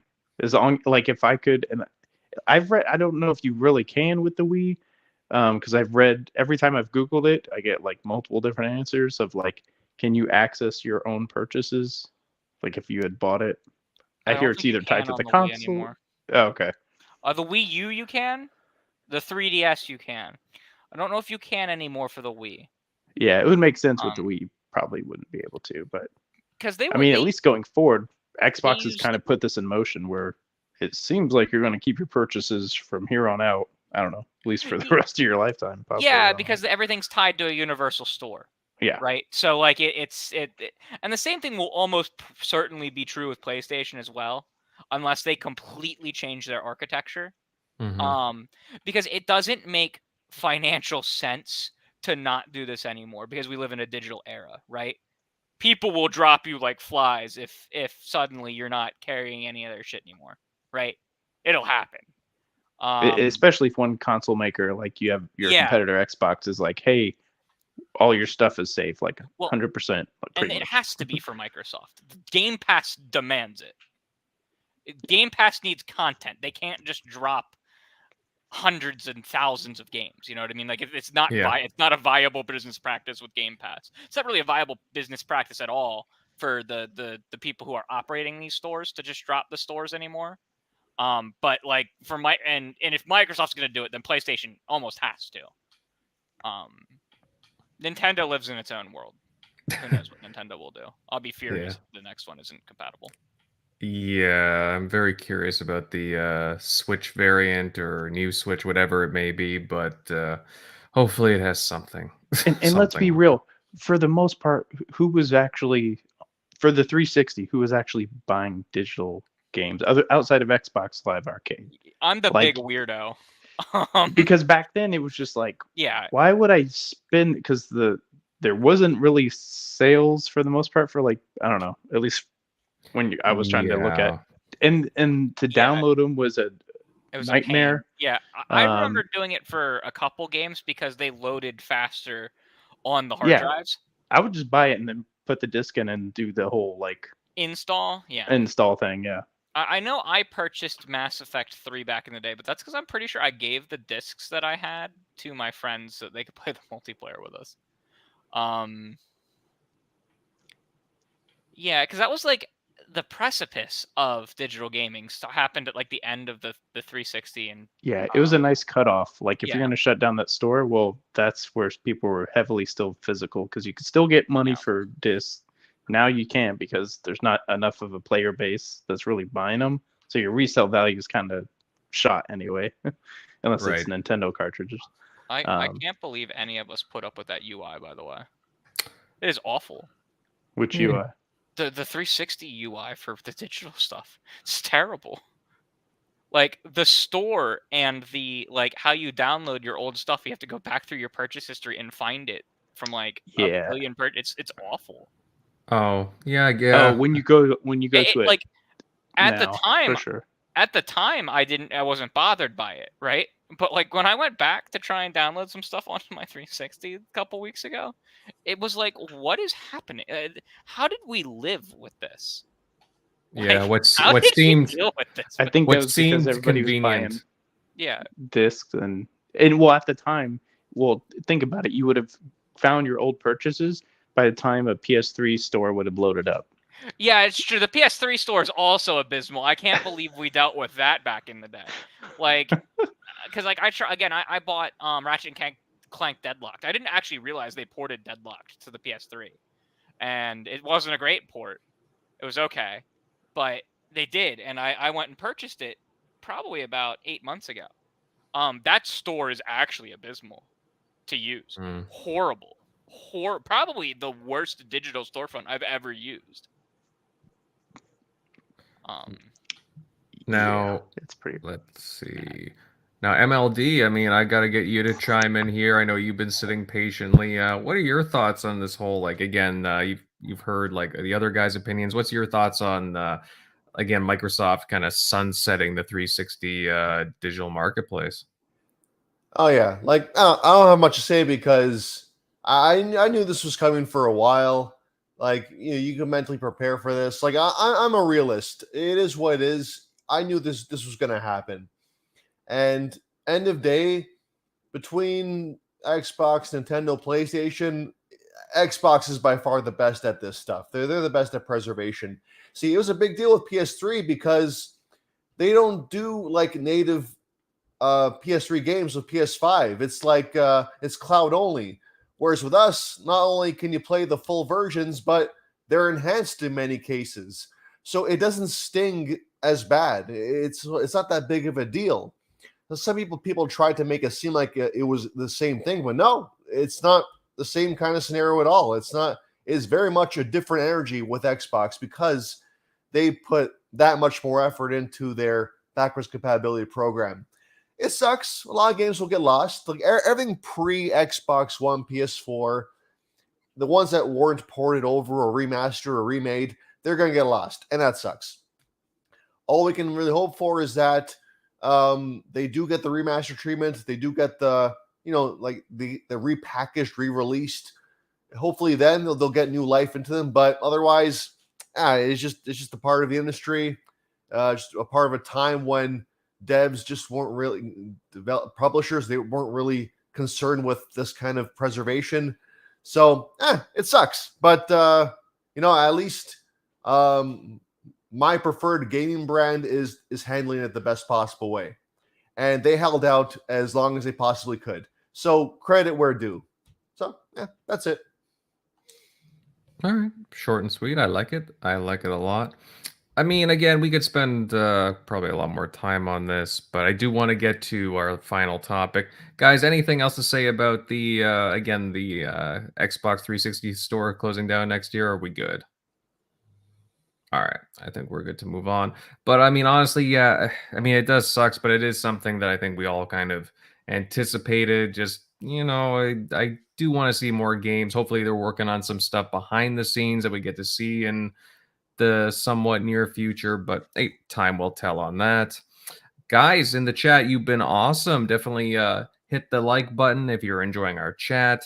We have another super chat from Jay Rembert for $5. Thank you very much, Jay. He says, been watching this podcast for about 2 years now. Keep up the good work. Thank you, buddy, pal. I mean, hey, I always see in the chat. It's great to have you here.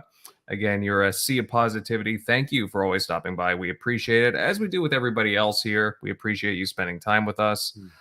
But yeah, guys, let's move on to our final topic of tonight. There's been a lot, and I mean a lot of discussion regarding parity between Xbox Series consoles and the competitors. Whether that be, again, Steam on the PC or, again, even PlayStation getting some games, as Xbox seems to be missing out on a few titles because of said the parity policy, whether it be with the it seems to be more focusing on the Xbox Series S than the X because of the power. One recent high-profile one being Baldur's Gate 3, which is being celebrated by seemingly everyone right now, and it just kind of sucks that Xbox fans have to wait longer for this one. Yeah, I mean, it does heavily point, puts the limelight on this Series S, unfortunately, but this isn't the first game to do that. Now, General MLD, Bud, what do you think of like the effects of the parity policy? Like, did Xbox really think this one through? Right. I mean, on paper, they mean well. Like, you don't want to leave anybody behind when you're marketing two separate console SKUs.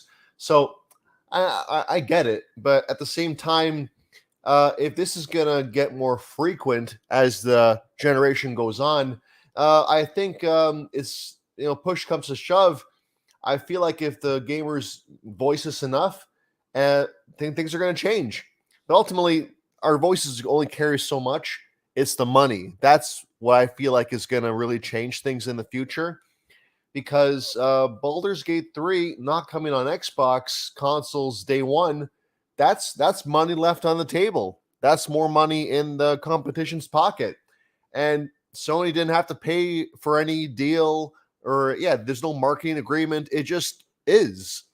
And that to me, it's not acceptable. And again, like if this continues, more money is left on the table. I feel like we're going to see a change sooner rather than later. Now, I mean, in this particular case, it's not that big a thing. I mean, it's just one game. Yes, it's very highly reviewed. Seems to be a really well-made game. But at least for us, we have Starfield coming out. Like, we're pretty spoiled for choice. So the plan for me was always to beat Starfield, and then down the line, whenever the game comes, I'll play Baldur's Gate 3 then. But it shouldn't really be like that. It should have been on console day one. So I hope they figure it out. It's just it's just I'm just thinking about all the online discourse as well. You can't help but feel like this game's being put on a pedestal and being elevated beyond the fact that it's just a well-made game. It's just become this whole talking point that's just been elevated to like almost ridiculous levels. And and this is just PR that Xbox just does not need. So that said, the people are saying how Larian they're not optimizing well enough or they're lazy. I don't know about that, but I mean, you've seen games like, say, Flight Simulator that run beautifully on the Series S. Apparently, like a lot of games run well on the Series S if proper time is made. So I can't really comment on that, but then again, some developers just don't have the time and resources and manpower to properly optimize, especially knowing that the game might sell more on PlayStation anyway. It's a whole mess. It's all complicated. Mind you, it's not the game won't run on the Series S. It's that the game with its split screen enabled won't run on the Series S. Right. It's not that the game won't run. It's that the split screen won't work, and Microsoft won't let them put split screen on this. Won't let them cut it for just one of the two consoles. Right. And then, but yeah, because then you got gamers start putting two and two together because the new Forza Motorsport coming out doesn't have it at launch, and Halo Infinite had it scrapped, and those are first-party games. So altogether, it does seem like it's an emerging problem. I'm in the camp they should scrap the parity clause. If it's just for things like split screen, I think it's a niche enough feature that it can be cut, and there will be backlash, 100%.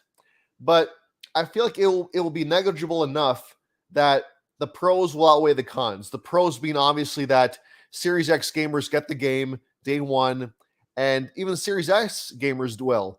They just have to know beforehand that, hey, you don't have this one feature. If you're upfront about it, people know that going in. I feel like it'll be okay. So that's what I think. They should change it. I'm in the camp that they should change it, especially if it's for a feature like split screen. If it's for a much bigger thing that's essential to the core experience of the game, then that's another topic. But I feel like split screen is a very touchy subject, especially on Twitter or X. Like I get it. If you're Nintendo, split screen is like completely mandatory. Nintendo is synonymous with couch co-op. Period. Xbox and PlayStation, not so much. I firmly believe that. Like the culture of the gaming culture around Xbox and PlayStation, it's more around single player games, online multiplayer games. Split screen, couch co-op, that's more of a Nintendo thing. And I feel like there's nothing wrong with acknowledging that. So if split screen has to be cut for a single player, a primarily single player Xbox PlayStation multiplat Western RPG, do it. So be it. I do think that one thing it does have to be said that this is literally like their games like Divinity and now this are literally Dungeons and Dragons campaigns just as a video game. Right? Yeah. They are fundamentally designed for you and up to 4 people to play it as if you were having like playing Dungeons and Dragons. That is how they fundamentally work.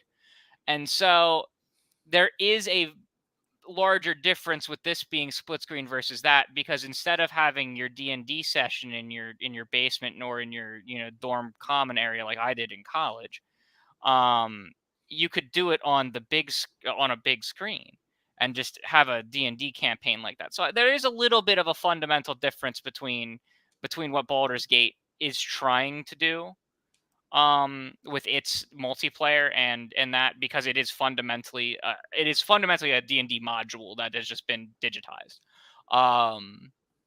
But it's a very unique situation with its multiplayer. Okay, and I get that, especially if you're trying to recreate that Dungeons and Dragons feel with your friends. It's almost like a fighting game, not having the ability to have two different controllers hooked up on the same console. Does that make sense? It's similar to that, but Larian's really the only company that's making this type of RPG, right? Like, and I mean, it literally is Dungeons and Dragons. Baldur's Gate is it's in the default world of Dungeons and Dragons. Baldur's Gate is part of the D&D IP. Crusader, how big would you say Larian is as a studio? They have 400 employees, I believe. Oh wow! Oh wow! They got much bigger during the development of Baldur's Gate because it was one of the most successful early access games of all time. They actually acquired several studios that were supporting their development. They were always a semi okay studio. I think they had about 120 people going in from Divinity to Baldur's Gate. They expanded massively with the funding because the amount of people who bought the game in early access was the amount of people they expected to buy the game overall. Right? It's a very unique situation because the other thing is people think that they got all kinds of funding from Hasbro, Wizards of the Coast for this. They actually had to pay to use this IP. They got no funding from Wizards of the Coast. In fact, Wizards of the Coast for the longest time wouldn't give them the IP. They founded their studio as former devs who worked on the older Baldur's Gate to try and get the Baldur's Gate IP out of dormancy from Wizards of the Coast. And Wizards of the Coast kept denying them until Divinity Original Sin 2 was such a success. Now, it wasn't a huge success, but it was a very popular RPG of the style of game. It was basically what they wanted to make as Baldur's Gate, the devs at Larian. So like this is kind of their dream game that the studio has always wanted to make is Baldur's Gate 3. Like literally Baldur's Gate 3 is what they've always wanted to make. And so like all of they had to pay for the license. They didn't get any fun. All of the funding has come from either early access purchases or the purchases now or pre-orders. Which the pre-orders gave you the early access of the first act, and it was like only half the first act. But yeah, they're growing into be a large organization of developers. Just because I know that they were on or are on Microsoft's watch list Yeah, for studios. they have a very the CEO of that company is uh believes in, like, truly believes in independence, truly doesn't believe in exclusivity agreements, to the point where their PR is going out and specifically saying, look, this is not a platform Mm, exclusive. We do not want to be called a platform exclusive.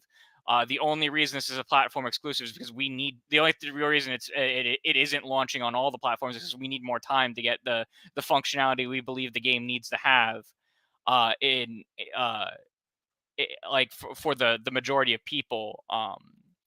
We need more time to do that. And like they were shooting down fanboys left and right on Twitter, calling it a console exclusive, because it's not. Because we have, in the gaming industry, we all have, and like, we're kind of part of the industry, right? We are we're commentators on it. We're creators, content creators, and we're part of it. But there's some language we use that isn't correct business language, right? A big one is second party. Second party doesn't exist. right. It is first party or it is third party. We have this imaginary term that we use called second party, which is for a first party game developed by a third party studio. Um, and that's a nice term for us to use in conversations, but it doesn't exist. And we'll say the same thing with like console exclusives, right? If it's exclusive to one console and not on another, it's a console exclusive, right? That's how we say things. But publishers do not like it when it's called that, because that implies that they were paid for a form of exclusivity when they might not have been. And that's very much the case here with Baldur's Gate 3. They do not like it being called a console exclusive because it's not, and they don't intend it to be in any shape or form. That's just another one of them terms that, if you're using, you make sure you use it correctly, or know that there is a correct form of the term. Better watch out, guys, or Crusader will come after you. Oh, I'll come after you for the second party thing. The console exclusivity, I don't care. It doesn't come up nearly often enough. Second party doesn't exist. It existed once in the history of gaming, and it was with Rare and Nintendo, because Nintendo ran Rare's books. They managed them. They didn't own them, but they basically completely managed them in all of their budget. So Rare watch was the out, only chat. second party. Watch out, chat. Shockley, buddy, I mean, I'd be curious to hear your thoughts on this, again, the situation with Baldur's Gate 3, and again, the studio's explanation of like why it's not coming to Xbox, and some of the difficulties with, well, seemingly the Series S. Got an opinion on this? Yeah, I mean, I don't really understand so much that I get from maybe this game, but maybe for some other stuff, the why there has to be really a parity clause, because really there doesn't really seem to be, because obviously there's some modes, or like, hey, there might be 60 FPS on the Series X, but only I think 30 FPS on another. It's a functional parity requirement, not visual. Oh, okay. Visual, there is no parity. It is functionality of the game. They must function the same, but they can have different visual and performance targets. Gotcha. So you can't have like a mode missing, and split screen is a functional thing, like a functionality portion. Oh, okay, I gotcha. Yeah, I mean, outside of that, I mean, they probably would have and could have got it out. It's just, but and it's probably from both sides. So, it's Xbox isn't probably like super rushed worried about it, in the sense that it's not they already have Starfield covering their bases. So would they really care if this game like was delayed a few months after? So they have, their players have another game to play, since they're expecting, it's coming around the same time as Starfield. So, and same and vice versa. The developers probably like, well, on Xbox, all these people that with Game Pass are going to have this, not even having to purchase and compete with Starfield. They're just going to be, not given the game, but this game is just going to show up in their library for their existing subscription. So it's going to be hard to compete with that alone, and it also be, freaking Starfield, the first IP that we've seen in ages, or first new IP we've seen in ages, from like Todd Howard. So it's hard to compete with that. So it's probably makes sense of like, hey, this is going to take us a little bit more resources. We can get it done, which they've said like, hey, it's just not ready yet. Once it is, so it sounds like they're still working on it and still have the intention to, because there's still going to be monetary gain by still not just axing it out all the way. Because if you think about it, the biggest economy in the world, it's Xbox and PlayStation are relatively competitive in this in this market, unlike most of the world. Japan, Europe, and other places usually are heavily PlayStation. So I mean, I think it's just kind of like a perfect storm in that sense. I also haven't figured out like why is this game being put up against Starfield in a lot of conversations, other than I guess them kind of being in a similar genre, but then also kind of not being in the same. One being a Western RPG that isn't a turn-based. I don't even think there's a like, at least Fallout had like the option of where you could do like the VAT system, which kind of broke it down. Some not really turn-based, but kind of slowed it down. Whereas I haven't seen anything like that in Starfield. So if one's a turn-based, and it's top-down, it's like completely different, like gameplay. It's like not even remotely the same. Heck, Witcher and Breath of the Wild are closer than I feel like these two games in that sense. So it's I think they do share a lot of the same kind of fans. I mean, obviously, sure. Baldur's Gate's appealing to the masses, which is wild for a CRPG. Never would have expected it in my life. The amount of people playing it, you can't say it's the casual CRPG group anymore. I mean, it had almost 1 million. Yeah, I will want to see those numbers on console. Yeah, because I think people are like, oh, Baldur's Gate, I remember playing that on the PS2. Well, this isn't the same. And I think people... It was out pre-ordering Madden for the last 2 weeks on PlayStation. Yeah, but I feel like some of that's also on how bad Madden's been. Or not Madden, maybe it was FIFA, whatever the soccer one. Okay. Not the football one. Madden's already released, I'm pretty sure. Yeah, but it was the whatever they're calling the soccer one now. FIFA, the FIFA. Yeah, no, it's not FIFA anymore. Oh no, sorry, EA Sports FC or something. Yeah. It's. Yeah, I would want to see that transition. I could see how it could be super, big on PC, because I could see how this game is going to be a lot more enjoyable with mouse and keyboard. But I'm sure it'll play just fine on console. But I feel like a lot of hype is coming from, like, if this wasn't a somewhat quote unquote console exclusive at least at the moment, I feel like a lot of it wouldn't be it'd be talked about, hey, it's a 97, but if it was coming out with consoles, I feel like it's getting way more traction. I feel like it's being talked about in our crazy and franchise circles more, because there's vitriol behind it. I can agree. I could agree with you with that. Because before that, I do think that people are underselling the D&D IP. D&D is so popular. Especially with Stranger Things. With Stranger Things, then like Vin Diesel showing up on Critical Role, and then Critical Role in general. People love Critical Role. And I think that there's a lot of people who haven't ever gotten to play D&D in a group, but now they can play it like digitally as a video game with a dungeon master that is just the computer. I think that's a big deal. A really big deal is the IP, that it is Dungeons and Dragons. Yeah, and I think it works in their favor. Like, hey, if it's going to be on PlayStation, well, they're not going to be able to play Starfield. They'll probably be envious to play this. Well, here's something to, and PlayStation gamers are looking at it like, hey, it's like we got another exclusive in a sense for the time being.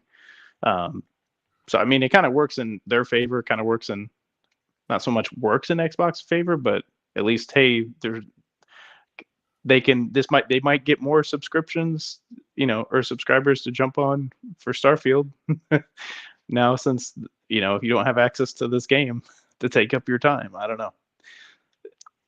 I mean, it sucks. Hopefully it doesn't happen too often, at least for any other future like major releases, and they should like do whatever they can to help. Right. Maybe not like super niche or super indie. I mean, they should help whatever. Or should have a team that already, and I'm sure they do. But they do. But they should definitely seek out ones like this where it's like, hey, this is at least a quote unquote like somewhat big release, or at least anticipated game. You should probably get a team on this to like right away, or give them the funding, so then they themselves are, just kind of do some type of partnership. Because if it's not on your console, it's still gonna hurt you, or at least help your competitor, and help when you already have low exclusive count, and they already bought up a lot of the other exclusives like Final Fantasy, and all you had was basically Starfield and a new Forza. It's not the greatest look. So, but yeah, hopefully this is the last we see of it. I'm sure it probably won't be, but and it's just the same thing that goes on with Xbox in general, because someone will release a game on PlayStation first, and then okay, we'll focus on that because just like with Final Fantasy, whether they sign an exclusive deal or not, sometimes they can't afford, because they don't have the funding to focus on both consoles. That it's development's getting super expensive, so they need to focus, get one out the door, recoup some funds there. Okay, cool. Now we can release it on another platform. Mm-hmm. So no, yeah. Oh, well said there, Eric. Well said. Now, Centurion, I know you're patiently waiting, and I'm very curious what your thoughts are on this whole, again, Baldur's Gate 3, the whole parity situation with Larian. I mean, what do you think? Do you agree with what the guys are saying? I want to hear your points here. Are you sure? I am the surest I have ever been in a long time. I kind of voiced my opinion on the video. I'm kind of like, I liked how General MLD put it. General MLD kind of put it well. The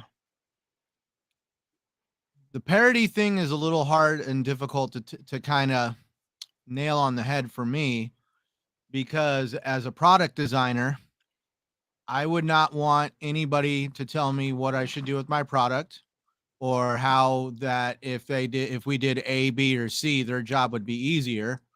I would be like, this is my platform, these are my rules, and if you don't plan or manage right, or figure out what it is to do what you got to do to play by the rules that I want on my platform, I don't really feel that should be like passed off onto the platform holder. That should be on the company that chose to ignore the elephant in the room. I have to plan for things all the time, and I have to know everything that's involved. And they knew ahead of time that there was going to be that parity clause. They had a very long, lengthy access period on PC. They're very, like, for starters, Larian is extremely lucky that they have a very understanding publisher that would allow them to launch a game into an access period that I think was like, they are their own publisher. So, well, then there you go. So therefore, Larian is what they are, and that's where I stand by. They're an anomaly. This is not standard practices on how game design works. And by that whole idea of it is Larian made some decisions that, in my opinion, they shouldn't be shielding themselves behind the RAM difference between the Xbox Series S and the Xbox Series X. It came out in an interview that I have right here on my computer from the CEO and game director over at Larian, that he flat out owned up to. It's not a problem with the Xbox Series S. It's a problem with the dedication of resources and the fact that they did not have the resources necessary to work on everything simultaneously. And in what I do, this is what we call the path of least resistance.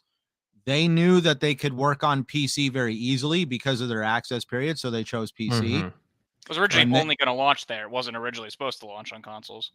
That's where, that's where, and Yeah. then they had the two platforms, and like Jim MLD said it, they had to pick the platform that they thought they were going to sell the most on, which was PlayStation. And also because, yes, it is easier to develop because you're dealing with literally the same damn console. One just lacks a disk drive. I will never join into the banter of that the Series S does not have a reason to exist. The Series S actually performs a massive service in the gaming industry right now, and that's basically affordability. That's a big thing in the world right now. Is a lot of people don't even have a lot of money right now because of just inflation and how crazy everything gets. I have a number of friends that have Series S's, and not at one time do I feel like because of their Series S, my gaming experience has somehow been hampered because of them having to become Series S owners. I'm just happy that the people I game with that have affordability issues and aren't as blessed as I have been to be able to afford these consoles. That's where I'm glad that they have an option to continue gaming with me. As a matter of fact, he bought me Remnant 2 the other night, and we've been playing Remnant 2, having a lot of fun. And he's on an S, and I'm on a Series X. When it comes to split screen, that's a very touchy situation because regretfully, it is extremely niche. I was on a show the other day where there was 10 people on the show, and pretty much everybody downvoted on split screen except for one person. Yeah, I'm probably the only person on this show, right? Yes. Like I think that's been established in past shows. I'm the only one on this show. Oh no, I like split screen, so maybe. See, I like split screen, but at the same time, regretfully, split screen was on the way out the door the minute the first group of people got together and backpacked tube televisions into a garage and started having LAN parties. Everybody thought LAN parties were the absolute shit. Everybody wanted to play on their own screen. And it was an amazing time for gaming because for the first time in gaming history, people were able to play on their own screens. Because come on, we all remember back in the day playing the Golden Eyes and the Perfect Darks and the other like if you had 4 people playing the 4 boxes on one screen, and literally you had what was referred to as screen peeking, and you could literally look down at your opponent's screen and know where they're at and get the upper hand. It kind of like, sadly, split screen started becoming a little bit outdated and on its way out the door when basically online gaming became a big deal. There is those rogues, like I'm talking like A Way Out, It Takes Two, games that were specifically designed for a couch co-op experience. And that is where Larian is trying to design a game.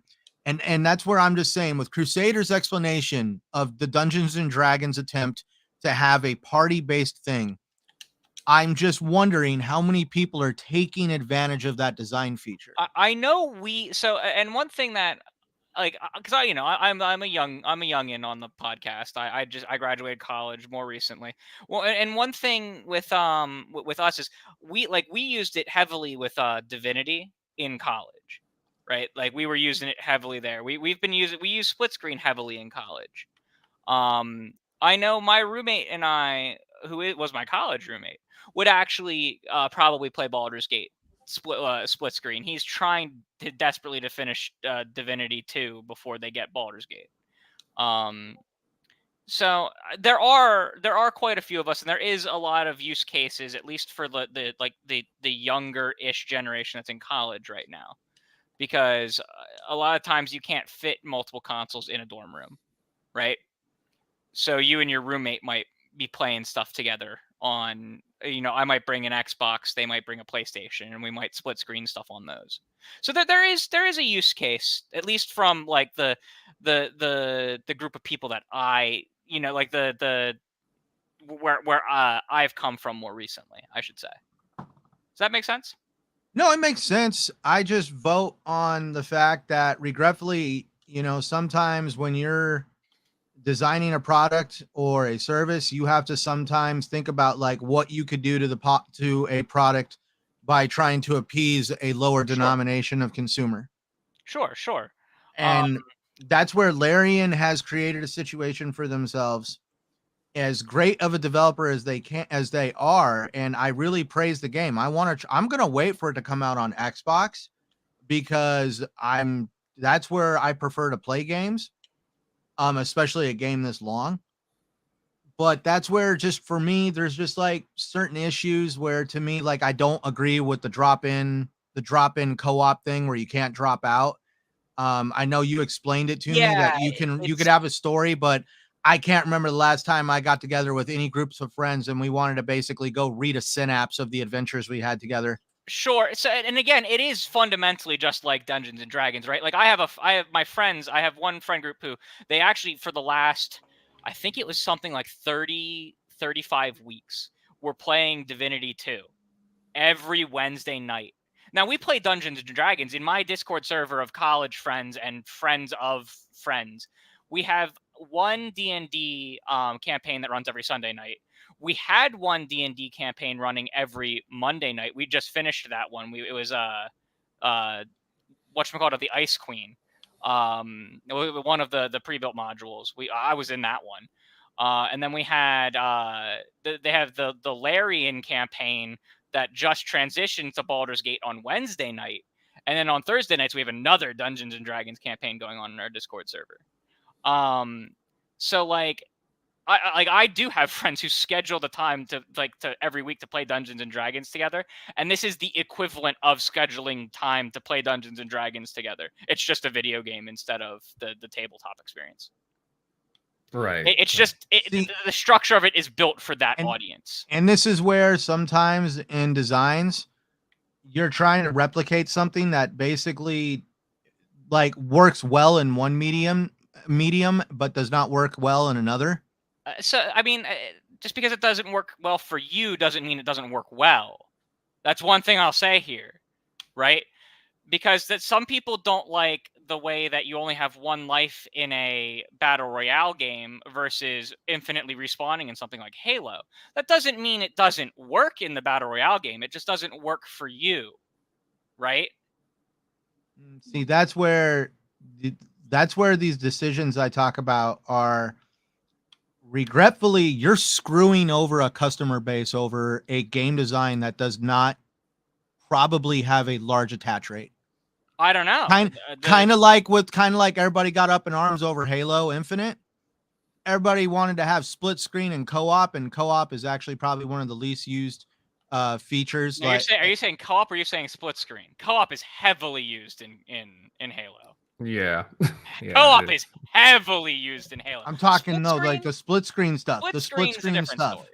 The split screen stuff was like basically X amount of users are going to use it. We are expending a large amount of resources. And by the way, it's not what is the end return. And you said like earlier, fundamentally it worked on the Series X. You could glitch it to work. You could glitch into it. Yeah, that's right. And it didn't work on the Series S because the same glitch would run the game at like 12 FPS. This is why I'm not going to try to beat it in the head, but if I pulled this shit at my job, I'd be in trouble. Well, I sit here and the whole purpose of Xbox making a console is essentially they're making a marketplace for people to come sell stuff. And if it's hard for people to come sell stuff the way they want to, it's one thing. If it's another thing for like one of the best products of the year can't launch on it because they can't launch on it the way they want to. I find that to be a platform problem and not a developer problem. Because the whole reason that Microsoft wants to make money is to get people to come and sell software and take 30% of the sales. That's how Xbox works, how PlayStation works. Just a question though. Sure. So it's being postponed until 2024, but they haven't given like a month or a specific No, they date, said right? they said at a minimum it won't be till next year. Is what they said, which is probably true because it is fundamentally, it's probably very difficult because you're essentially rendering the game 2 or more times on on the Series S, and you don't have the memory backbone to do it, which means it would be very hard, and it's possible, So but if it's I can, it's significantly more work. I'm going to say it right now, and I'm sorry, Invader, about the YouTube algorithm, but I'm just going to say it like this. Mhm. Xbox is actually on its way to establishing itself as a powerhouse in the gaming industry. Sure. And if any developer wants to sell their fucking product on the market, they better figure it the fuck out. That's how it's going to work. If you're going to design a product that's going to be sold on someone's store, you need to figure out how to design it right and dedicate the resources necessary. Otherwise, you are guilty of mismanagement, and therefore you don't pass the buck onto somebody that put a lot of blood, sweat, and tears into the hardware device that is allowing people to actually afford to game in the world that we are in right now. You can just flat out man up, put on your big boy pants, and accept the fact that you did not dedicate the resources to the fight you needed to get that game across the finish line with parity for everybody. But instead, you chose your customer base and you decided to play favoritism with the path of least resistance. If the roles were reversed and Xbox had the ecosystem the size of PlayStation's, I think for 1 second that Larian would have figured it out and knew how to get that game across the finish line for Xbox players, but they chose the ecosystem that was larger and would net them the most revenue. I'll just try. You're absolutely right. I do agree with that to a point. However, Microsoft, if they actually want to succeed and regain market share, they need to not have the most important, biggest games of the year miss their platform. You know what? But if anybody here's the thing, it's Baldur's Gate 2-1. Again. It's Baldur's Gate. We had no idea that Baldur's Gate was going to blow up the way it did. And now guess what? Xbox is like, oh shit, you know what? I guess maybe we should, like, this questions the parity clause. But the funny part is, if Baldur's Gate 3 fell flat on its face and people could care less because they didn't want to play a Dungeons and Dragons RPG, this discussion would not be even happening. You're not wrong, but this is the reality we live in. And you know what? It's basically Larian got a winning Powerball ticket. You're right. And yeah, they're blowing up. And guess what? Now Xbox has to pivot. And that's one thing that Xbox is really good at, is pivoting. But at the same time, I just don't really fully agree that all the blame is exclusively on Xbox, because Larian was the designer of the game and they made the logical decision to basically favorite one consumer over another. If they really cared about the whole breadth of Dungeons and Dragons community, no matter what platform they were on, maybe they would have focused equally on all platforms. But instead, they chose which one was easier, second easiest. PC first. They did PC first. I'm talking, okay, fine, but I'm saying as a console, because here's the funny part. I know people with very decent computers that can't play Baldur's Gate 3 because their computer can't do it. Sure. And that's where they're basically nixing out a consumer base, where right now, that's where I just don't really that's one thing I like about Xbox, is they actually do try to care about the smaller guy. I myself have literally had a customer throw money on the table in front of me, telling me to basically shit can another customer and basically bypass their order because they're trying to bribe me to basically to get their order out quicker, when the person that couldn't afford doing something like that, I'm supposed to just kind of be like, no. I told them I'm not going to be paid off like that. I treat all my customers with equality and respect. Now, just to chime in here, does Sony have a marketing deal with Larian? They had a single trailer show up as a showcase. We have no idea if there's an actual deal. They don't do exclusivity stuff. Mm-hmm. Right. And who knows if they had gotten it to work on Xbox, if the series, and here's my big thing. No one's asking for the game to not release on the Series S. All we're asking for is them to release the parity clause so it doesn't have to have split screen on the Series S. That's it. That's all Larian wanted here. Right? And I have a problem with Microsoft dictating that, I get the dictation that if a game launches on one, it has to launch on the other. But they built smart delivery so that you could ship different versions of the games onto the different consoles, whether it be Xbox One or Xbox Series, or Xbox Series X versus Series S. We've seen it with Sea of Thieves. The version of Sea of Thieves that's on the Series S is significantly smaller. It has the texture files and the assets are significantly smaller because they're not using the 4K texture maps. They are actually shipping smaller texture maps. I don't understand why that there is a parity clause for features between the two. It is a budget console, and what comes with a budget console is, sure, the same game should be available, but if budget experiences, if you're buying the budget console, you should, yeah, it's a budget experience, right? That I couldn't have said it better, Shockley. Like, getting I don't the think they games expected these scenarios to come up as much as they are. Sure, and that's fine, but that should have been something that they should have thought about more, because scaling back your RAM pool isn't just going to affect rendering. And that's what they planned on, because that was the difference in scaling between the two consoles. And that's something that people said from the beginning. From the beginning, Digital Foundry and other companies pointed out that the fact that there was a RAM differential on the two systems was probably going to lead to be a slight problem. Mm-hmm. And it has. It has peaked its ugly head, and it's only going to get worse from here. And so I'd argue that Microsoft was wrong to impose a feature parity clause in the first place. They were correct to impose a release parity clause, that if you release the game on the Series S, or if you release the game on the Series X, it has to be released on the Series S. And it is a dual entitlement because it's the same console family. So if you own it on Series S, you own it on Series X. That is a perfectly fine parity. That in its own is a perfectly fine parity, but it should have ended there. The versions of the games, because they can be shipped differently, should be allowed to be shipped differently. Because the fact that like split screen worked in Halo Infinite on Series X just fine. I've stress tested it myself. You know, going as far as you could from each of the other players, rendering totally different things, and I couldn't get the damn frame rate to drop below 60, right? But the fact that it didn't work on the Series S, and that's basically the reason why we didn't get it on the Series X, is dumb.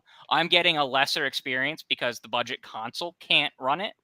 And I'm not asking for them to not get Halo Infinite. I'm asking for me to get a feature because my higher grade console can do it and theirs can't. I don't see a reason why this parity should exist in the first place, besides a parity that if you release it on one, it has to be released on both. And if a person buys it for one, you get essentially the dual entitlement. Mm-hmm. I mean, again, I have different, like, I can go like different ways with this.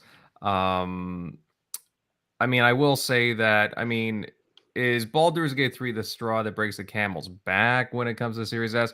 No, I mean, I really don't think so. I think I'm happy the Series S exists. It's great. No, it's legitimately just that the Series X features for the Series X are being held back definitively. Right. Again, I agree with Centurion. You know, it's a fantastic that, you know, so many people get to play on this console. But again, we all knew, like, yeah, I mean, it was the reason why it was a cheaper console to begin with was because, you know, this entry level next gen, I guess now current gen system is because, again, you know, not quite as powerful, but man, does it sure pack a punch for what it is. And it is a fantastic console. But yeah, you know, the parity clause itself, you know, maybe Microsoft should, you know, rethink this. But do I think that this game, I mean, yes, it is getting great, fantastic reviews right now. You know, will people still be talking about it in a couple weeks? Who knows? I really don't know. Starfield's going to be out soon. That's going to be a game of the year contender, more or less. We'll see in time. But yeah, I mean, we'll have to see what, you know, Larian says in a couple of months going into next year. Hopefully we get some news soon about an Xbox port. You know, I'm curious. You know, what they have cooking up, really, and what they're putting their time into. I just fear that the console is that there's a chance that the Xbox becomes similar to the Switch, where the only thing on it is first party. That is a general fear of mine that has been arisen because of this. Because third parties genuinely just skip the Switch because they can't get their shit to run on it, right? Right. Yeah. And if that becomes a problem because they have certain features that they can't get to work on the Series S, then is it just going to skip? Are third parties just going to start skipping the platform in general? No. That's just like that's speculation. That's fear mongering. Is it? It is. It is. In the North American market, the PlayStation and the Xbox have equal shares. They'd be leaving a lot of money on the table and be very foolhardy. Right, but the American market's just the American market. These games sell very well in Europe and everywhere else where it's not. There's a reason why PlayStation moved their corporate offices out of Europe over to the United States. The money's over here. Oh no, he's right. It just I know that again, just being it wouldn't be everyone, but you could see more and more of it. This is not the last game that if they don't change the parity clause, this won't be the last game that's good. This won't be the straw, but I feel like the next big game will be the one that breaks the parity clause. And it'll happen. It'll happen. There will be another game that will skip the platform. I guarantee it if they don't change the parity clause. I just say the parity clause should not be just this breathing, we're just going to get rid of it. I think it should be approached by a case-by-case basis. Sure. Because we need to make sure that the developers are doing everything they can on their end to at least make it possible, and that this isn't just going to be some lazy ass scapegoat because there's even the narrative in the industry right now that that there's a lot of developers that don't want to take the time to optimize, because optimize is a lot of manpower, it's a lot of resources, and they would rather brute force the game with the power that's available to them in the consoles. And that's where I really believe if Xbox is like, we're flexible on the parity clause, but you need to give us a damn good reason why. And you need to put all your data on the table that shows us that you have tried everything you can as a workaround. And that this just is, hey, we just thought it'd be quicker just to do it this way. Yeah, it can't be a crutch. I would say at a minimum, like split screen, just remove that from the parity requirement. Just straight up split screen, cut it. Split screen if developers, and again, because that is almost a rendering feature, right? I mean, it's a functional feature. That's why I agree with what General MLD said. Like split screen, it's a niche enough market; it can work. They even did it on the Steam Deck, where it runs on the Steam. Yeah, it turns off the feature on the Steam Deck. Yep. Yeah, it turns off split screen on the Steam Deck. So we know the game can run on a substandard piece of hardware. It's literally the problem is the split screen. Right, because what you're doing is you're rendering and doing all the calculations twice when you do split screen. That's how split screen at least twice. And if you have a party of 4, it turns into a complete shit show. Right. And I actually don't know how many people you can split screen with it. I think it's 4, but I don't know for 100% certain. Question, Crusader, this is a primarily PC centric IP though. So but who's gonna do split screen on a PC screen?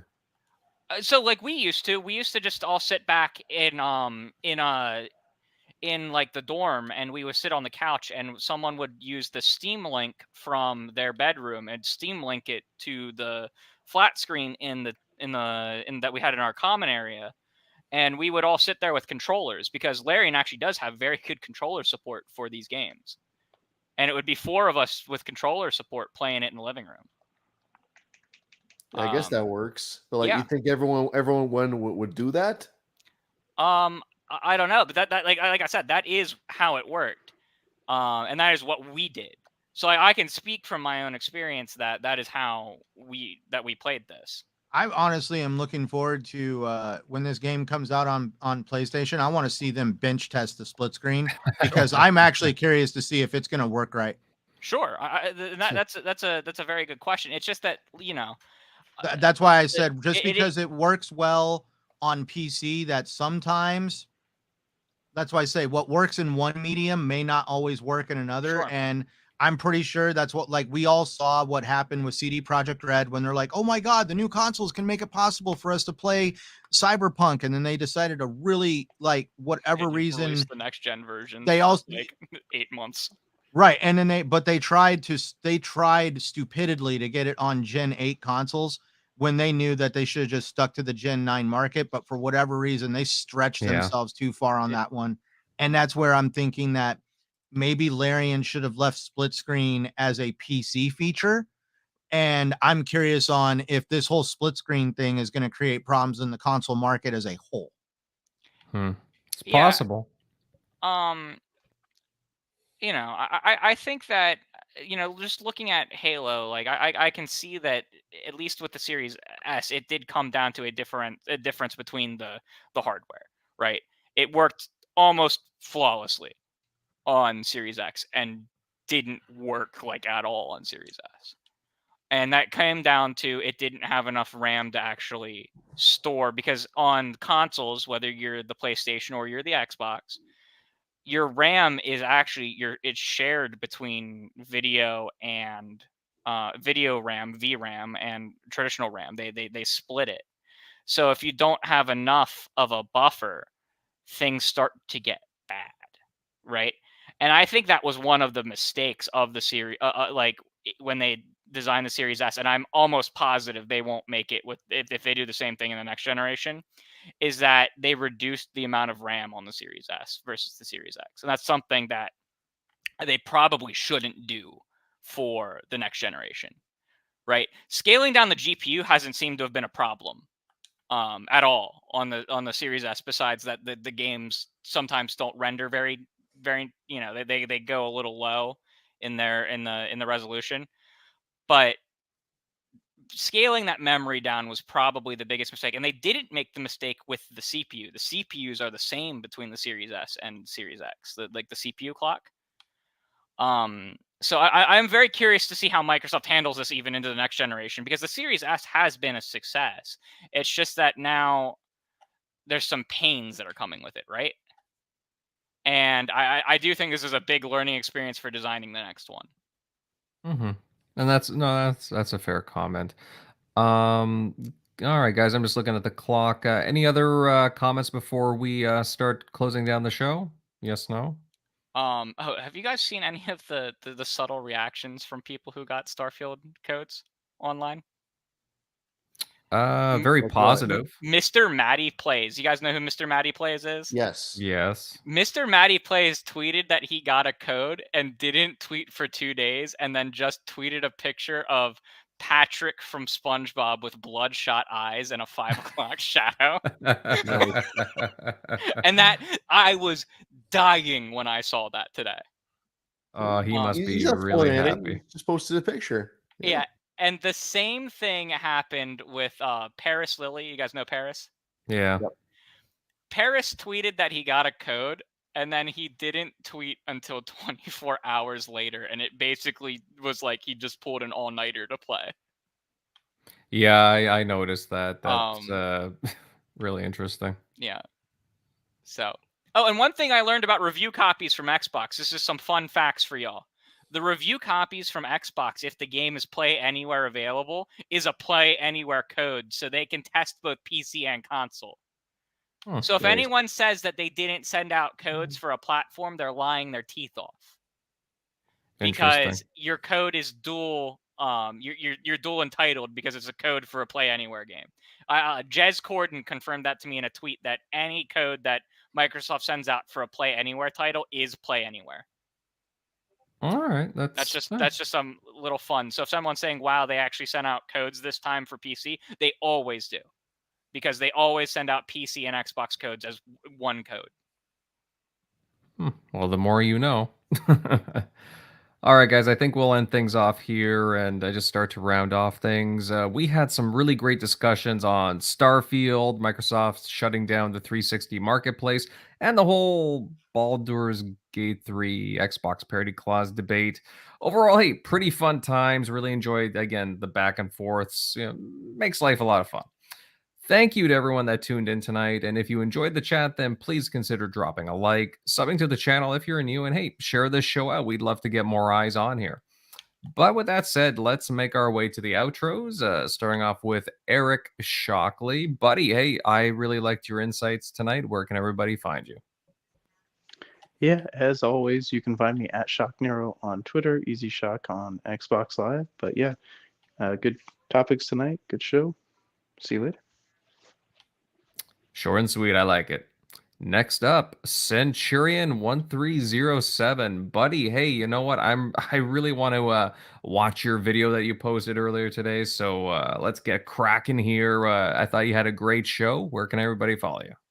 No, the great discussion. A lot of great back and forth. Please don't ever anybody just think it's like I'm, over here trying to like fuel any kind of flames of any kind of banter. It's just it's more like just having open dialogue and at least trying to play devil's advocate, because it's more than one of those things where I love Xbox. I am critical of Xbox, but also at the same time, I'm not going to. I mean, it gets sad when you see a brand that actually does so much actually get so much shit. So that's where sometimes I at least try to play devil's advocate. For those interested in me, please find me at Centurion1307, Xbox Live, Twitter, X, whatever the heck you want to call it, and of course YouTube. Like Invader pointed out, I just released a video there. You can also find me right here every Sunday night on every Sunday night on TXR. I'm flubbing names now. That's what I do. With this amazing group of gentlemen, you could also find me on Gaming Beyond the Box with Wilmy Hood and them 2 hours before the start of this show. And, thank you to everybody here. And also thank you guys for having a great conversation. Indeed, indeed. Next up, we got the Crusader. Buddy, again, I thought you had some really stellar points yourself. Always a fun chat with you. Where can everybody find you? Yeah, you can find me at Crusader3456 on Twitter. I won't call it the other thing. And yeah, it was a good show. Find me on Xbox too. Or PlayStation or Switch. I think you can find me on Switch. I don't know. I barely turn it on. But yeah, it was a great show tonight. And never think that when Centurion and I go back and forth, we're angry at each other or anything like that. This is just how we be. Yeah. No, but it's healthy talk. Yeah. Though, Yeah. And neither of us are mad at each other or anything. That's one thing I always worry about when Centurion and I have our back and forth. The chat will think that we dislike each other or are mad at each other, and that couldn't be further from the truth. Exactly. Next up, we got the General here, Mr. General MLD. Hey, I thought you had some pretty awesome points yourself tonight. Really well said talking points. Where can everybody follow you? Oh yeah, had a fun time tonight. You guys can find me at MLD Ghost on Twitter, X, so whatever you want to call it. Ghost MLD for Xbox, and yeah, that's pretty much it. Looking forward to the next show. Alrighty. And just to round out the group, of course, you guys can find my content on YouTube at Invader Gaming. I'm hoping to be buying a new PC, well relatively soon, and get things rolling again with my own videos. So, watch out for that. But yeah, great show tonight, and we look forward to chatting with you on the next one. Next week is looking pretty exciting with Gamescom and possibly a few other things. So, hey, let's wait and see what's in store, guys. Should be some good stuff. Have a good night, everyone. Later.